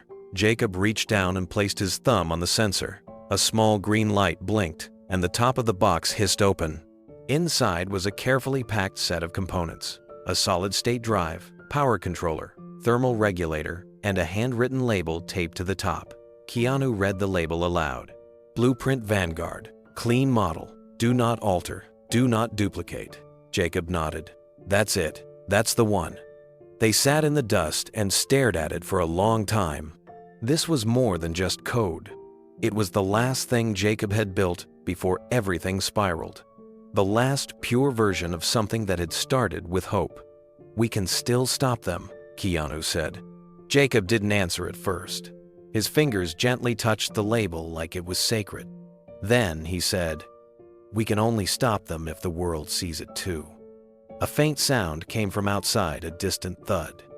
Not loud, but intentional, not the wind. Keanu and Jacob locked eyes. "We're not alone anymore," Jacob whispered. Keanu closed the case and locked it again. "Then we move. Now." They didn't run, they moved with purpose. Jacob led the way, hugging walls, cutting through narrow back alleys, and avoiding all open spaces. Keanu carried the sealed case tight to his chest. Every footstep echoed with the weight of urgency. They didn't speak. The air between them was tense, sharp with adrenaline. Something was coming. They both felt it. As they neared the old tech lab, a squat concrete structure at the edge of an industrial strip, the world seemed to hold its breath. Then came the screech. Tires. Unmarked black SUV. Then a second. No logos, no lights, just raw force. Doors burst open. Men in dark tactical gear jumped out, moving with precision. No insignias, no hesitation. Keanu shouted, "Run!" He shoved the case into Jacob's hands and pushed him toward the fire escape along the side wall. A flash of metal, a baton, or maybe a weapon crashed against Keanu's side as he turned to intercept one of the men. The impact stole the breath from his lungs, dropped him to a knee. Jacob looked back. "Keanu, go!" Keanu barked, barely getting the word out. The distraction was enough. Jacob scrambled up the fire escape as Keanu stumbled backward, putting himself between the attackers and his friend. One of the men lunged. Keanu grabbed a loose pipe from the ground and swung it wide. It connected with a thud, knocking the attacker sideways. Another moved in from behind. Keanu turned just in time to absorb the hit, falling hard against the rusted side door of the lab. Pain bloomed down his shoulder, but he held the ground. From above, Jacob called out again. "This way, through the roof vent." Keanu used the distraction to dive for the side entrance. His shoulder rammed the door. It creaked, then gave way, sending him tumbling into the lab's dark interior. He scrambled inside, locking it behind him. Moments later, Jacob dropped through the ceiling vent, breathing hard, his face pale. "You okay?" he asked. "I've had better mornings," Keanu muttered, pressing a hand to his ribs. The lab was exactly as they remembered it, only dustier, colder, forgotten by time. Computers from another era lined the walls. Circuit boards and wires sat abandoned on workbenches, but in the far corner, under a false panel behind a rusted metal shelf, Jacob uncovered what they had come for, the original blueprint. A server box, no bigger than a filing cabinet. Powered by an independent battery core and fan system, it looked like junk. But inside, it was the crown jewel of everything they had built and everything Jacob had tried to protect. Keanu helped slide it into the open. Jacob removed the top and connected a compact display. A login prompt blinked. Jacob entered a biometric key sequence, pressing his thumb, then scanning his eye. The screen lit up. There it was. The raw code structure of the behavioral AI. But this wasn't the version Stratwell had corrupted. This one pulsed with clarity, with intention. Keanu stared as lines of code began forming models, visual representations of collective human behavior, data-fed patterns of group psychology, social cohesion, unrest curves, polarization thresholds, all calculated in real time. Simulations. Then, layered over the top, something unexpected. A subroutine labeled in all caps. Redeemer. "What is that?" Keanu asked, his voice low. Jacob's eyes didn't leave the screen. "It's the correction layer. The last thing I added before I vanished." Keanu leaned closer, watching as the interface mapped out complex data webs. "What does it do?" Jacob took a deep breath. "The AI can predict behavior, but predictions can become prescriptions. It starts nudging choices, subliminal ads, news filters, shaping belief systems. That's where it gets dangerous." He pointed to a visualization, a global map filled with color-coded heat zones shifting in waves. Redeemer counters that. It recognizes when manipulation starts to override human agency. It identifies the tipping point when influence turns into control. Then it intervenes. Keanu studied the system's responses. You mean it self-limits? Jacob nodded. It doesn't just predict, it corrects, not by force, but by adding noise, randomness, alternative outcomes. It reminds the system that people are not just data points. He clicked another file. A small simulation opened, a scenario involving a pandemic outbreak. Here's a model without Redeemer, Jacob said. It predicts chaos, government collapse. Misinformation spreads faster than the virus. He toggled the Redeemer protocol. The simulation shifted. Localized outbreaks were caught early. Warnings distributed through non-traditional channels. Faith leaders, community groups, even underground networks. Misinformation was diluted, not censored. Trust rebuilt naturally. Keanu blinked. It's not just predictive, it's hopeful. Jacob's voice lowered. That's why Stratwell wanted the other version, the one without failsafes. They wanted absolute control. But I couldn't let that happen. Keanu clenched his jaw. That's why they came after you, why they tried to erase you. Jacob turned to him. And now they'll come after you too. The words hung between them. Keanu didn't flinch. Then we do it together. A beat of silence passed.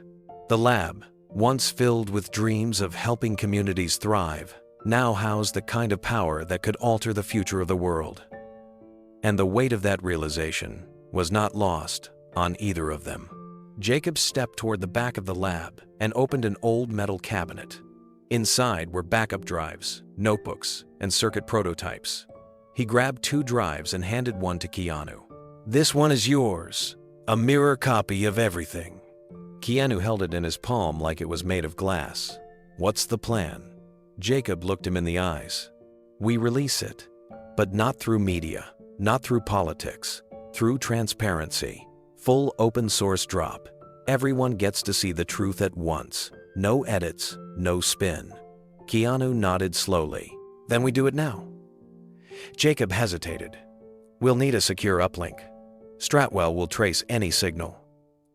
Keanu reached into his coat and pulled out a phone. I know a place. Just then, the building's outer walls groaned. Both men froze. Keanu's hand tightened around the drive. Jacob's eyes darted to the surveillance panel on the corner desk. Movement. 2 heat signatures. One outside the front, one circling toward the rear. The walls were quiet again. Whatever presence had stirred outside the lab had faded. But the air remained tight with tension. Jacob turned back to the screen and brought up the final layer of the AI framework. A tab labeled Redemption Protocol blinked at the top corner. The moment Keanu saw it, he knew this was different. This wasn't just a file, it was a turning point. Jacob clicked into it. Lines of code appeared first, but then a diagram, elegant, clean, visual. It wasn't technical noise. It was poetic.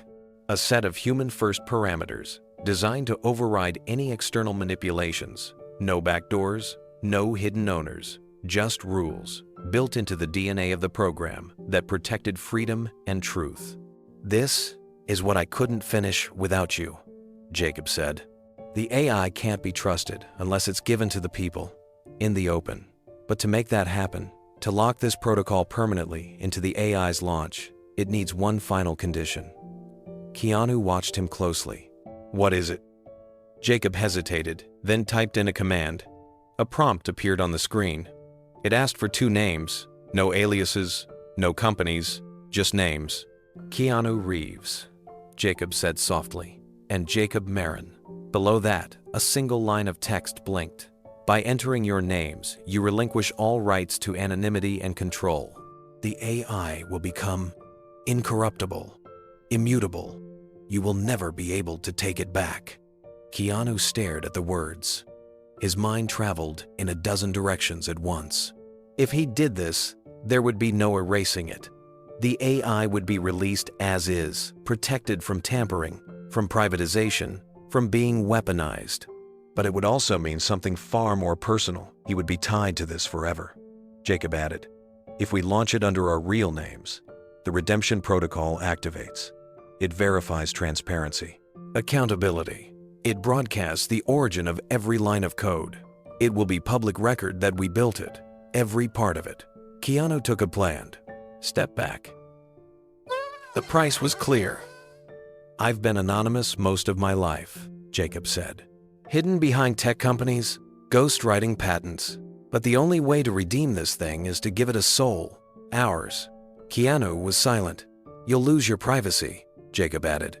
Your peace. People will dig into everything, every mistake, every relationship, everything you've protected.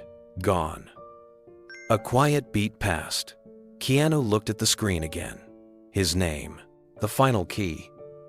I was a kid when you pulled me out of the street, he said. You risked everything for someone you barely knew. Jacob tried to smile, but there was grief in his eyes. You didn't ask for thanks or credit. You just did it. Keanu looked up. His voice was steady. Now it's my turn. Jacob didn't speak right away. He just nodded. It wasn't a gesture of agreement. It was one of relief. He'd carried this alone for too long. Now, finally, it wasn't just his burden. Keanu stepped toward the terminal. His hands hovered above the keyboard, then dropped to his sides. He turned to Jacob. What happens after? He asked. Jacob sighed. Chaos. Noise. Some people will cheer. Others will demand we be punished. But the data will be public. Every algorithm, every decision tree. Everyone will see exactly how it works and what it was used for before we took it back. Keanu narrowed his eyes. And Stratwell? They'll lose control, Jacob said. They've built their empire on secret manipulation. If the redemption protocol activates, it invalidates every copy of the AI that doesn't follow its transparency guidelines. They'll be forced to explain everything. Investors, partners, governments. Keanu nodded. So this isn't just about making it right. It's about pulling the curtain back. It's about truth, Jacob said. And accountability. Keanu sat at the terminal. His fingers rested on the keys again. There was no ceremony to it. No grand speech. Just a quiet moment between two men, once brothers in code, now brothers in risk. Keanu typed. Keanu Reeves. Jacob followed. Jacob Marin. The screen blinked, then displayed one word. Accepted. Another window opened. A countdown. 10 minutes until the protocol initiated full release. Until then, they could back out. They could undo it. The software even offered a delay button. Jacob stared at the timer. This is the part that scared me. Keanu looked over. You? Jacob nodded. Not building it. Not running. Not even being hunted. What scared me was doing this with no one beside me, watching it all fade away, knowing I'd built something that might be buried forever. But now, you're not alone anymore, Keanu said. A silence stretched between them. Then, Jacob said something Keanu hadn't heard in decades. Do you remember what we used to call the first version of this project? Keanu smiled. Of course. Prometheus. Because we were stealing fire from the gods. Jacob whispered. Let's just hope we don't burn with it, Keanu replied. The countdown ticked down to 6 minutes. Jacob walked to the window, looking out into the pale morning light. I used to dream about this moment, waking up, walking away from everything, and pretending the world would heal itself. But it doesn't, not unless people make it. Keanu stood beside him. This isn't the kind of story people expect from me. Jacob gave him a look. That's exactly why it matters. A quiet alarm beeped from the terminal. 2 minutes left. Jacob returned and placed a hand on the keyboard. Still time to change your mind. Keanu shook his head. I already made my choice the day you saved my life. They watched as the final seconds passed. 3, 2, 1. The screen flashed once, then filled with lines of code. The redemption protocol had been activated. The AI's source files, ethics constraints, and entire behavior log were uploading to a distributed public ledger in real time. It couldn't be erased now. It belonged to everyone. Keanu leaned back, and for the first time in days, he breathed deeply. The Beverly Hilton was packed. Press badges flashed under the bright white lights. Cameras lined the aisles. Paparazzi, reporters, influencers. They all gathered in anticipation. Rumors had spread like wildfire. Keanu Reeves was about to announce a surprise project, and it had the entire entertainment world on edge. Theories ranged from a secret Matrix sequel to a charity initiative. No one was ready for what was about to happen. Keanu stepped onto the stage in a simple black suit. No tie, no entourage, just him and the podium. The room fell silent. "Thank you for coming," Keanu began, his voice calm, steady. "I know most of you are expecting a movie announcement or a media event, but that's not why I asked you here today." A slight murmur rippled through the audience. Keanu paused. He scanned the room. Journalists from Japan, France, Brazil, satellite feeds were live across 5 continents. "I'm here," Keanu continued, "because something has been hidden from all of us. Something powerful, something dangerous, and something that could change the course of human history." Cameras clicked. Reporters leaned in. "I'm not a scientist," Keanu said, "but my friend Jacob Island. Years ago, we built something together. It started as a dream, an artificial intelligence model that could analyze human patterns to help improve life, prevent violence, increase compassion, and offer guidance during uncertain times." Keanu gestured to the side of the stage. And then that dream was stolen. A door opened quietly. Out walked Jacob Marin. For a moment, the crowd didn't react. He didn't look like a whistleblower. He looked like a ghost. Pale, thin, with messy hair and clothes that didn't quite fit. But when Keanu placed a steady hand on his back, something shifted. The camera zoomed in, the screens lit up. Jacob took a breath and stepped up to the microphone. "My name is Jacob Marin," he said, "and if you're hearing this, it's because the world needs to." His voice trembled, but he pushed forward. "Years ago, Keanu and I helped design a prototype AI we called Prometheus.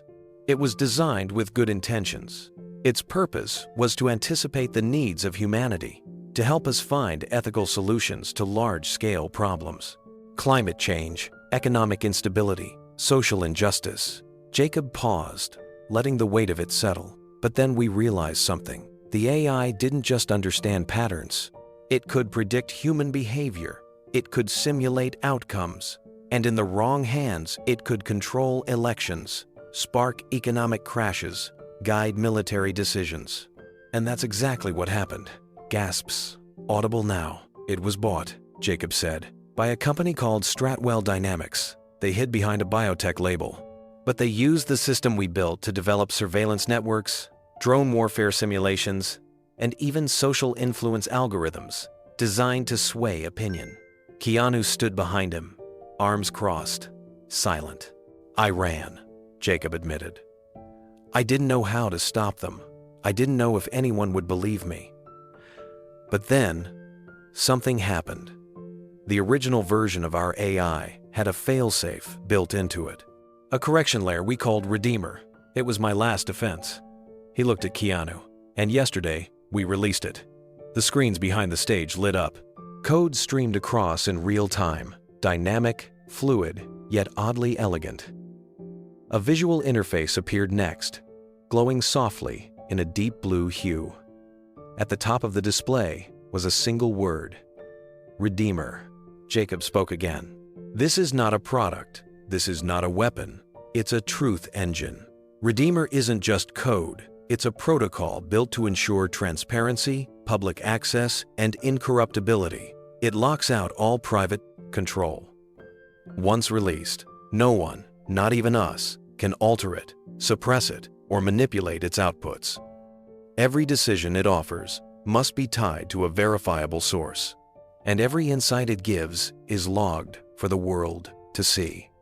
A reporter in the front row raised her hand. Jacob hesitated, then nodded. "Are you saying this AI can't be hacked?" she asked. "No AI is unhackable," Jacob replied, "but this one is self-reporting. If someone even tries to tamper with it, it not only alerts the public, it shuts itself down, completely, permanently." The crowd shifted again. People looked at one another, some skeptical, some awed. A few disturbed. Another reporter spoke up. Why now? Why risk everything to show us this? Keanu stepped forward again. Because truth is worth the risk, he said plainly. Because too many good people have stayed quiet for too long. And because I've spent my life pretending on screens, it's time I use that visibility for something real. A long silence filled the room, the kind that doesn't need to be explained. Jacob took a breath and tapped on the tablet beside him. Behind them, the display changed again, showing how Redeemer could be used. Graphs appeared with simulations of early pandemic detection, political unrest forecast models, data dashboards that displayed fair economic allocation suggestions, crime prediction models not for punishment, but for intervention and prevention. We don't want to control anything, Jacob said. We want to release this, open source, public domain, free for any university, government, or group that agrees to abide by the transparency agreement. Keanu looked directly at the cameras now.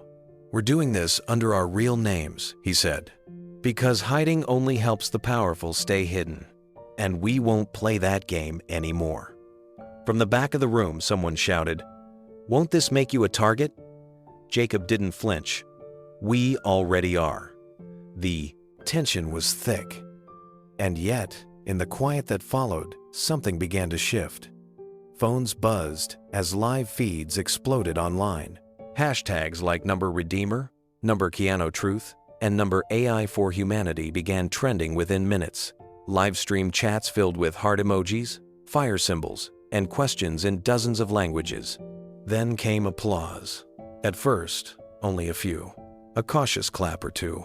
But it grew, row by row, section by section, until the entire room was standing, cheering, not for a blockbuster, not for a Hollywood reveal, but for the courage to bring light into a very dark corner of the world. Jacob's eyes glistened. Keanu placed a hand on his shoulder, and quietly, behind the scenes, Redeemer went live. A single green light blinked on the server hub backstage. The protocol had begun. The moment Keanu and Jacob stepped off the stage at the Beverly Hilton, a storm had already begun to brew. The applause from the press room still echoed in the background, but it quickly dissolved into a cacophony of questions, camera flashes, and confusion. Outside the venue, live feeds were being rewatched and dissected frame by frame. News anchors fumbled to shift gears mid-broadcast, abandoning their entertainment notes for something far more serious. At first, skepticism ruled the airwaves. Major networks ran headlines like, "Publicity stunt," or "Real threat." And has Keanu lost his mind? Stratwell Dynamics didn't waste a moment. Within 30 minutes of the press conference ending, a slick-looking executive appeared on national television. His suit was immaculate, his voice steady, rehearsed. "We categorically deny all claims made by Mr. Reeves and the so-called developer Jacob Miller," he said. "There is no predictive weaponized AI, and certainly no failsafe named Redeemer.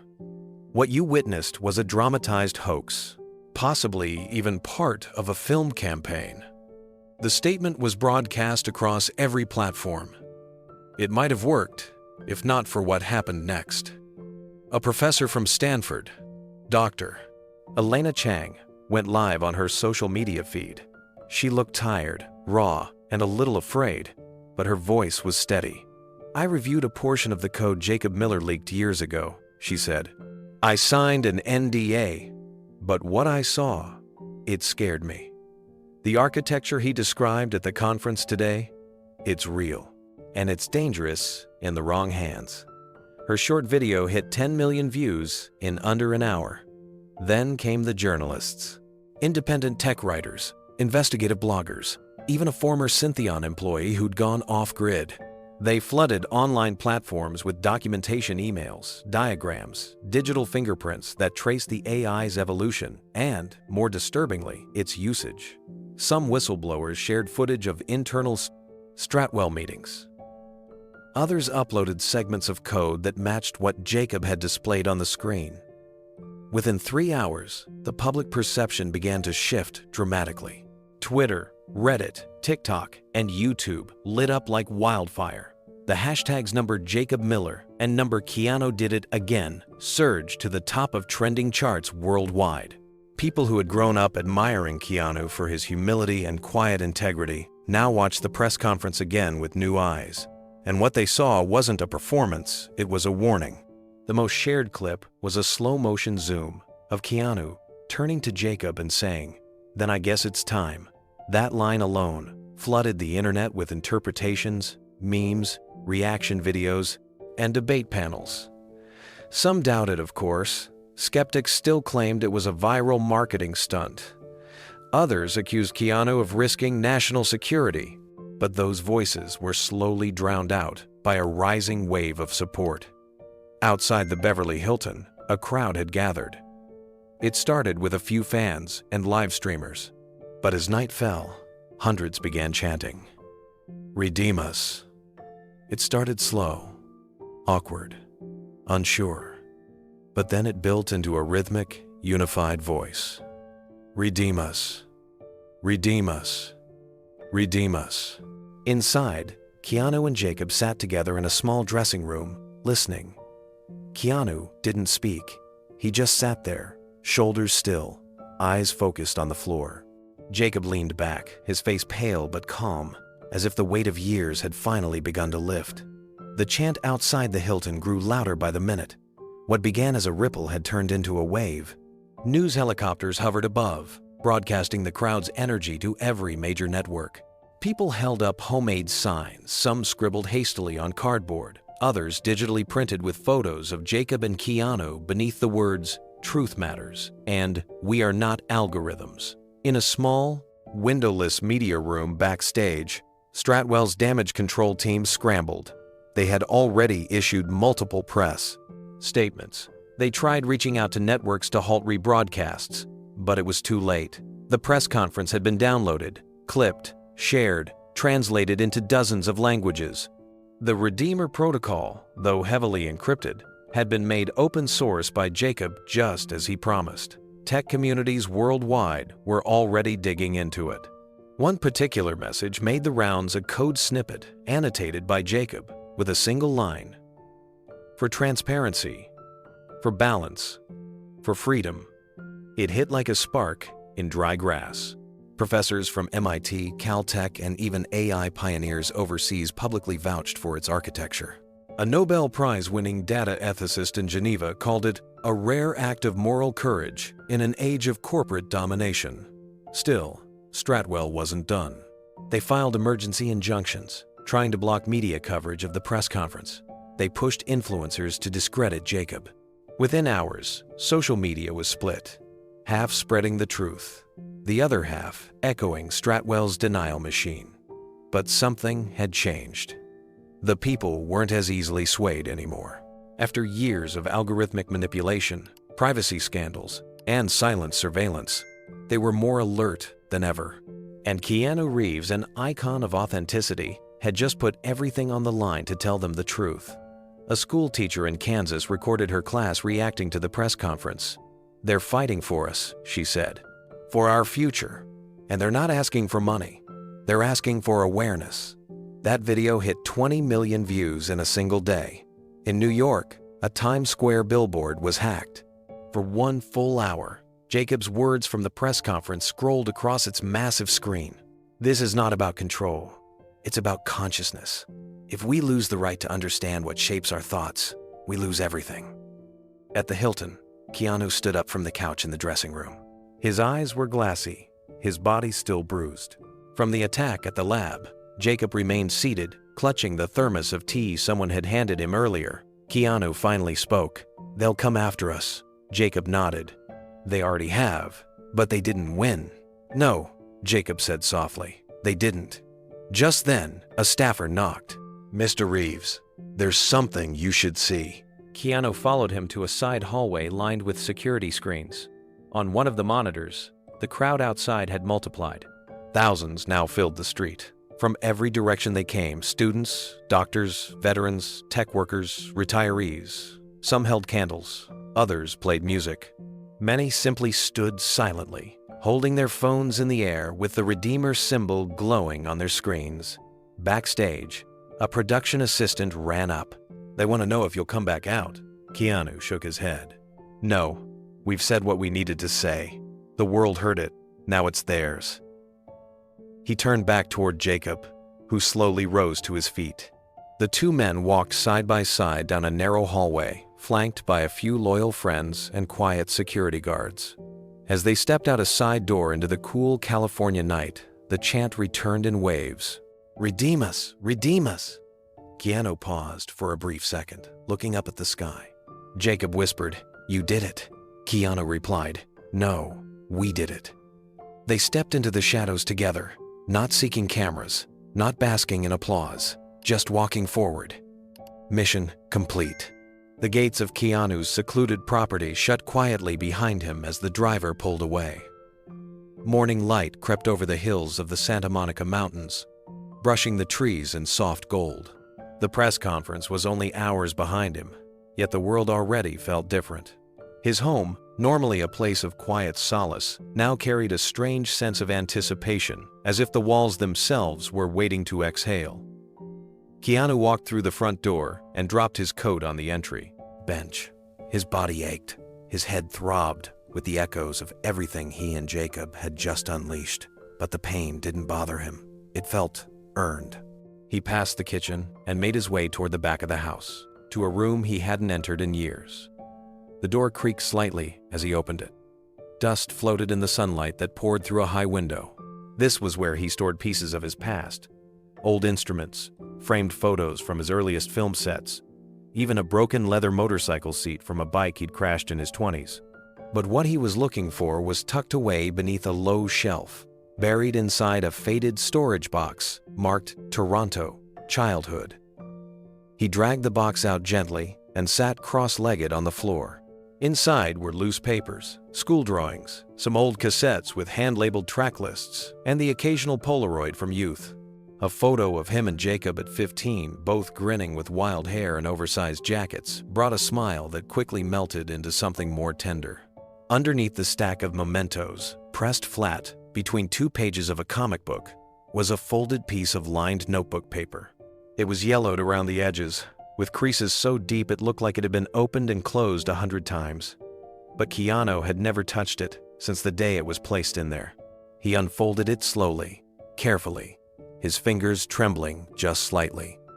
The handwriting was unmistakably Jacob's, younger, shakier, but still his.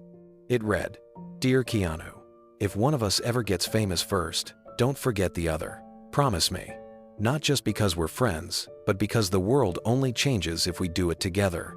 I don't care about being known. I care about being right with people. And I know you do too.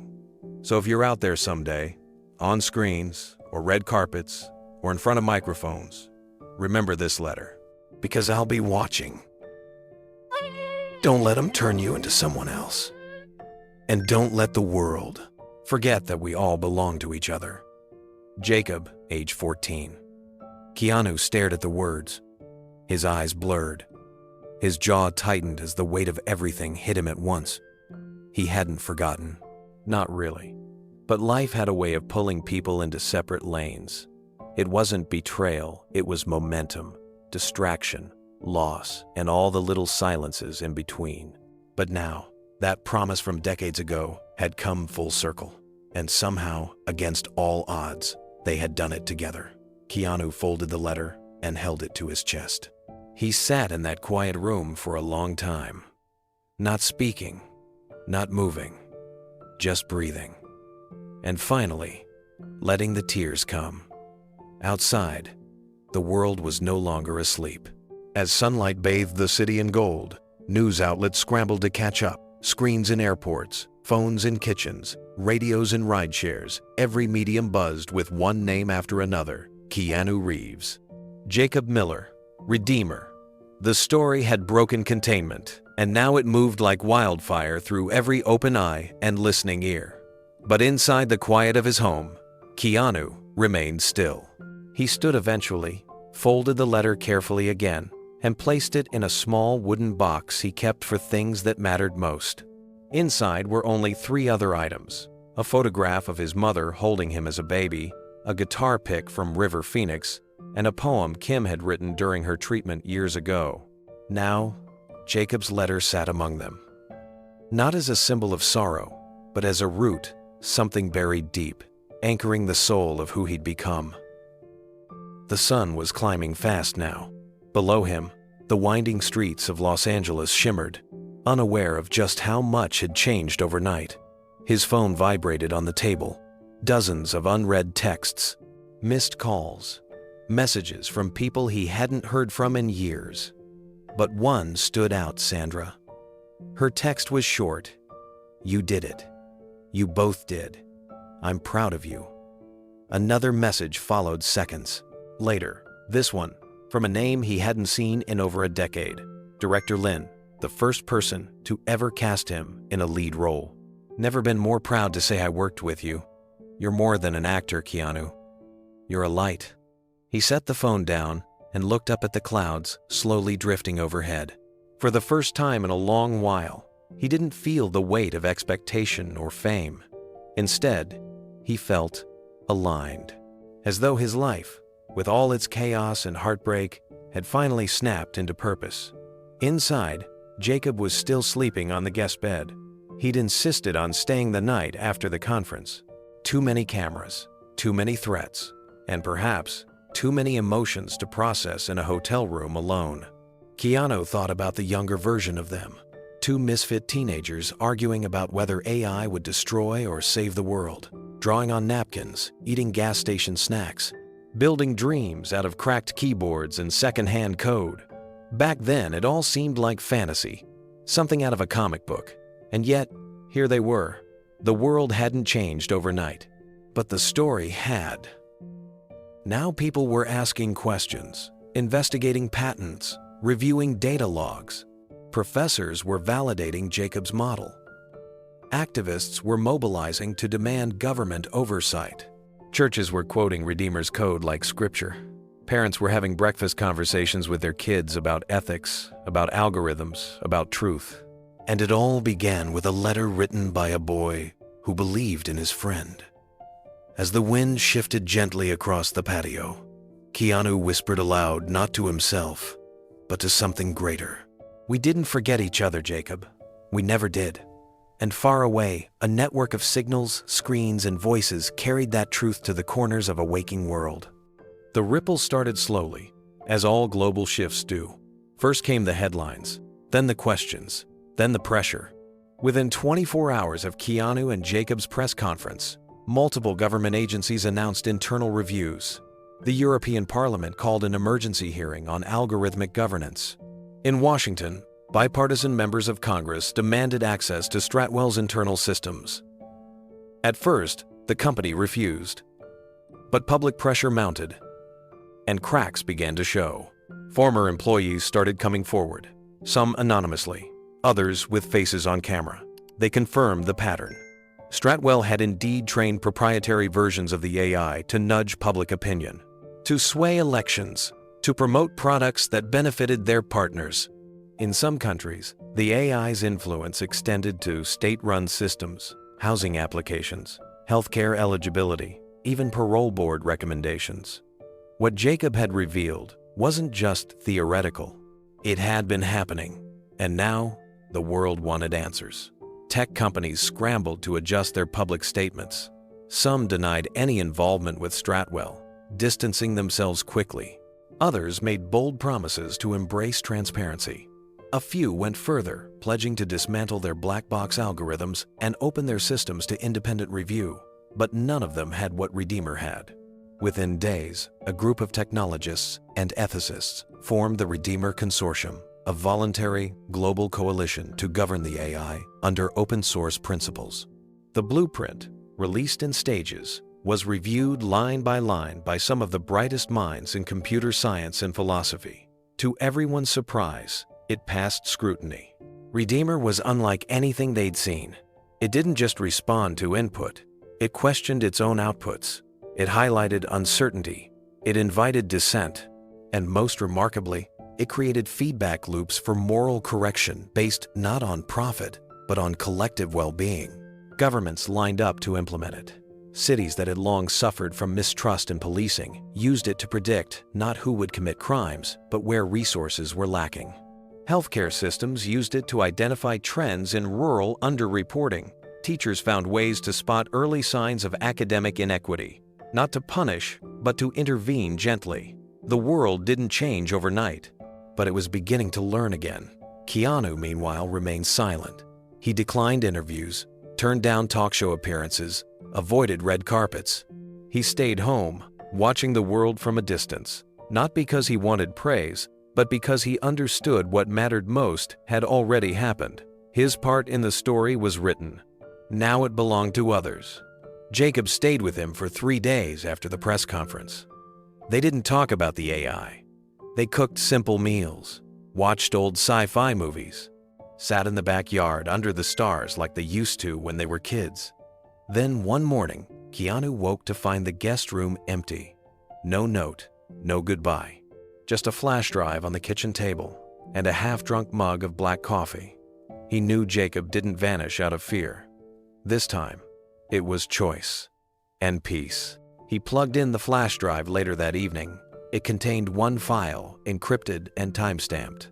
When he decrypted it, only one sentence appeared on the screen. "We changed the world. Now let it grow." Now let it grow. It echoed in his chest more than in his ears. It wasn't just a farewell, it was permission, it was closure, and it was hope. Over the following weeks, the world shifted gears in ways no one could have predicted. University campuses held public forums on algorithmic transparency.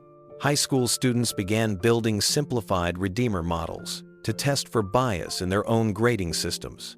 Entire communities came together to discuss how AI should be used not just by corporations, but by them. Governments moved faster than they ever had.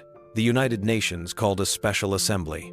For the first time, representatives from over 180 countries agreed on a foundational AI ethics framework based almost entirely on the open-source principles behind Redeemer. A treaty followed. Not perfect, but a start. Keanu watched this unfold without stepping into the spotlight again. He declined when Time magazine named him Person of the Year.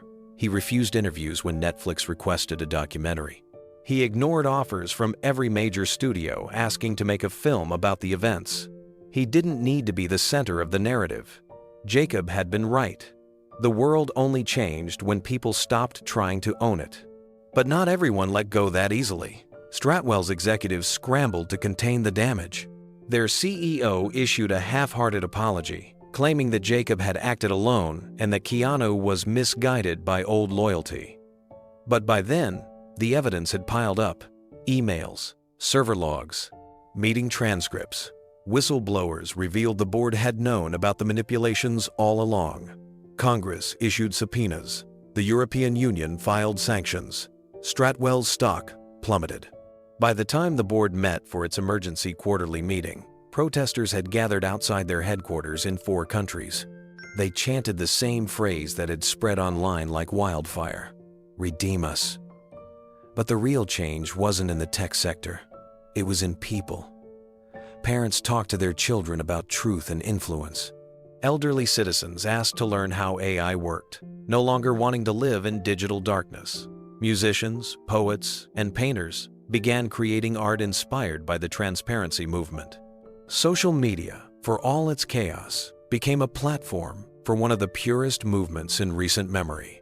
The phrase Jacob once whispered in doubt, "If one of us ever gets famous first," became a meme of gratitude. Not for celebrity, but for humility. For loyalty. For using a voice when it mattered. Keanu eventually returned to his normal life, but it would never be the same. He still acted in films, but chose quieter roles.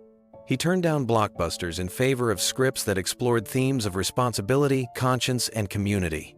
He donated most of his film earnings to a new foundation, the Redeemer Initiative, which funded ethical tech education in underserved schools worldwide.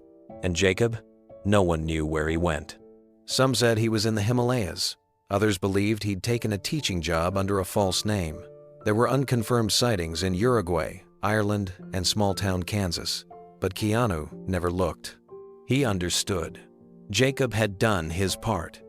It was his turn to disappear, not as a fugitive, but as a gardener, someone who plants and trusts the world to bloom. One night, sitting by the fireplace, Keanu pulled out the old letter again. Jacob's 4-year-old, handwriting still clear after all these years.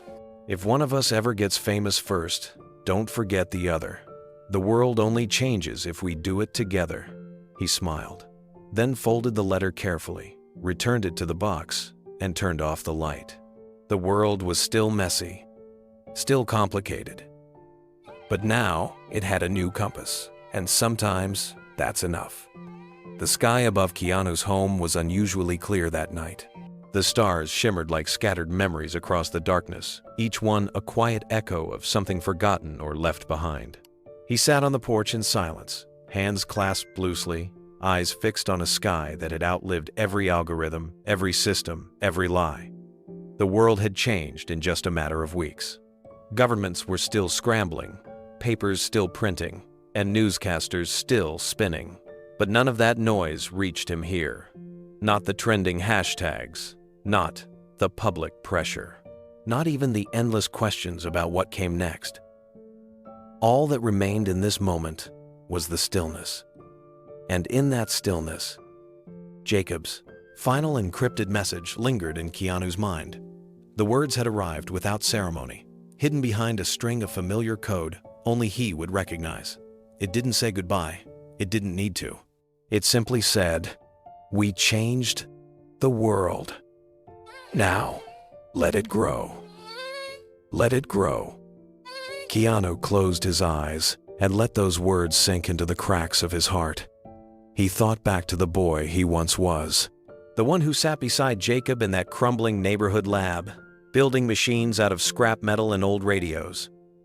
The boy who dreamed of fixing things, making things better. The boy who had no idea how far those dreams would go. Back then, it wasn't about changing the world. It was about being understood. It was about building something, anything, that mattered. Jacob had understood that from the very beginning, even when no one else did, especially when no one else did. Keanu opened the box again, the one he'd found tucked away in a closet he rarely touched. The letter from Jacob was still there, folded in the same awkward, uneven way kids fold things when they're nervous. The ink had faded, but the words were still legible, still sharp, still Jacob. If one of us ever gets famous first, don't forget the other. The world only changes if we do it together. That sentence broke something open in him, not in pain, but in truth. He had carried so much over the years: loss, guilt, the ache of fame, the silence of being seen but not truly known. And Jacob had seen all of it, long before the world ever did. The fame never really mattered. What mattered was the promise to remember, the promise to build something good, even when it hurt, especially when it hurt. He looked out across the hills as the wind carried the scent of night jasmine through the air. Somewhere, out in that vast expanse of shifting light and data and digital noise, Jacob was gone again. Not because he was hiding, but because his work was done. The Redeemer Protocol was live, open source, publicly verified, untouchable, and somehow beautifully incorruptible. Keanu didn't need applause. He didn't want a statue. What mattered was that people were waking up. They were questioning the systems, looking closer at the hands behind the curtain, and demanding something better. The AI Jacob built would now serve the people, not the few who wanted to control them. It would offer insight, not surveillance. It would give light, not leverage. And it had all started with 2 kids and a dream. The stars seemed to blink slower now, like they were breathing with him.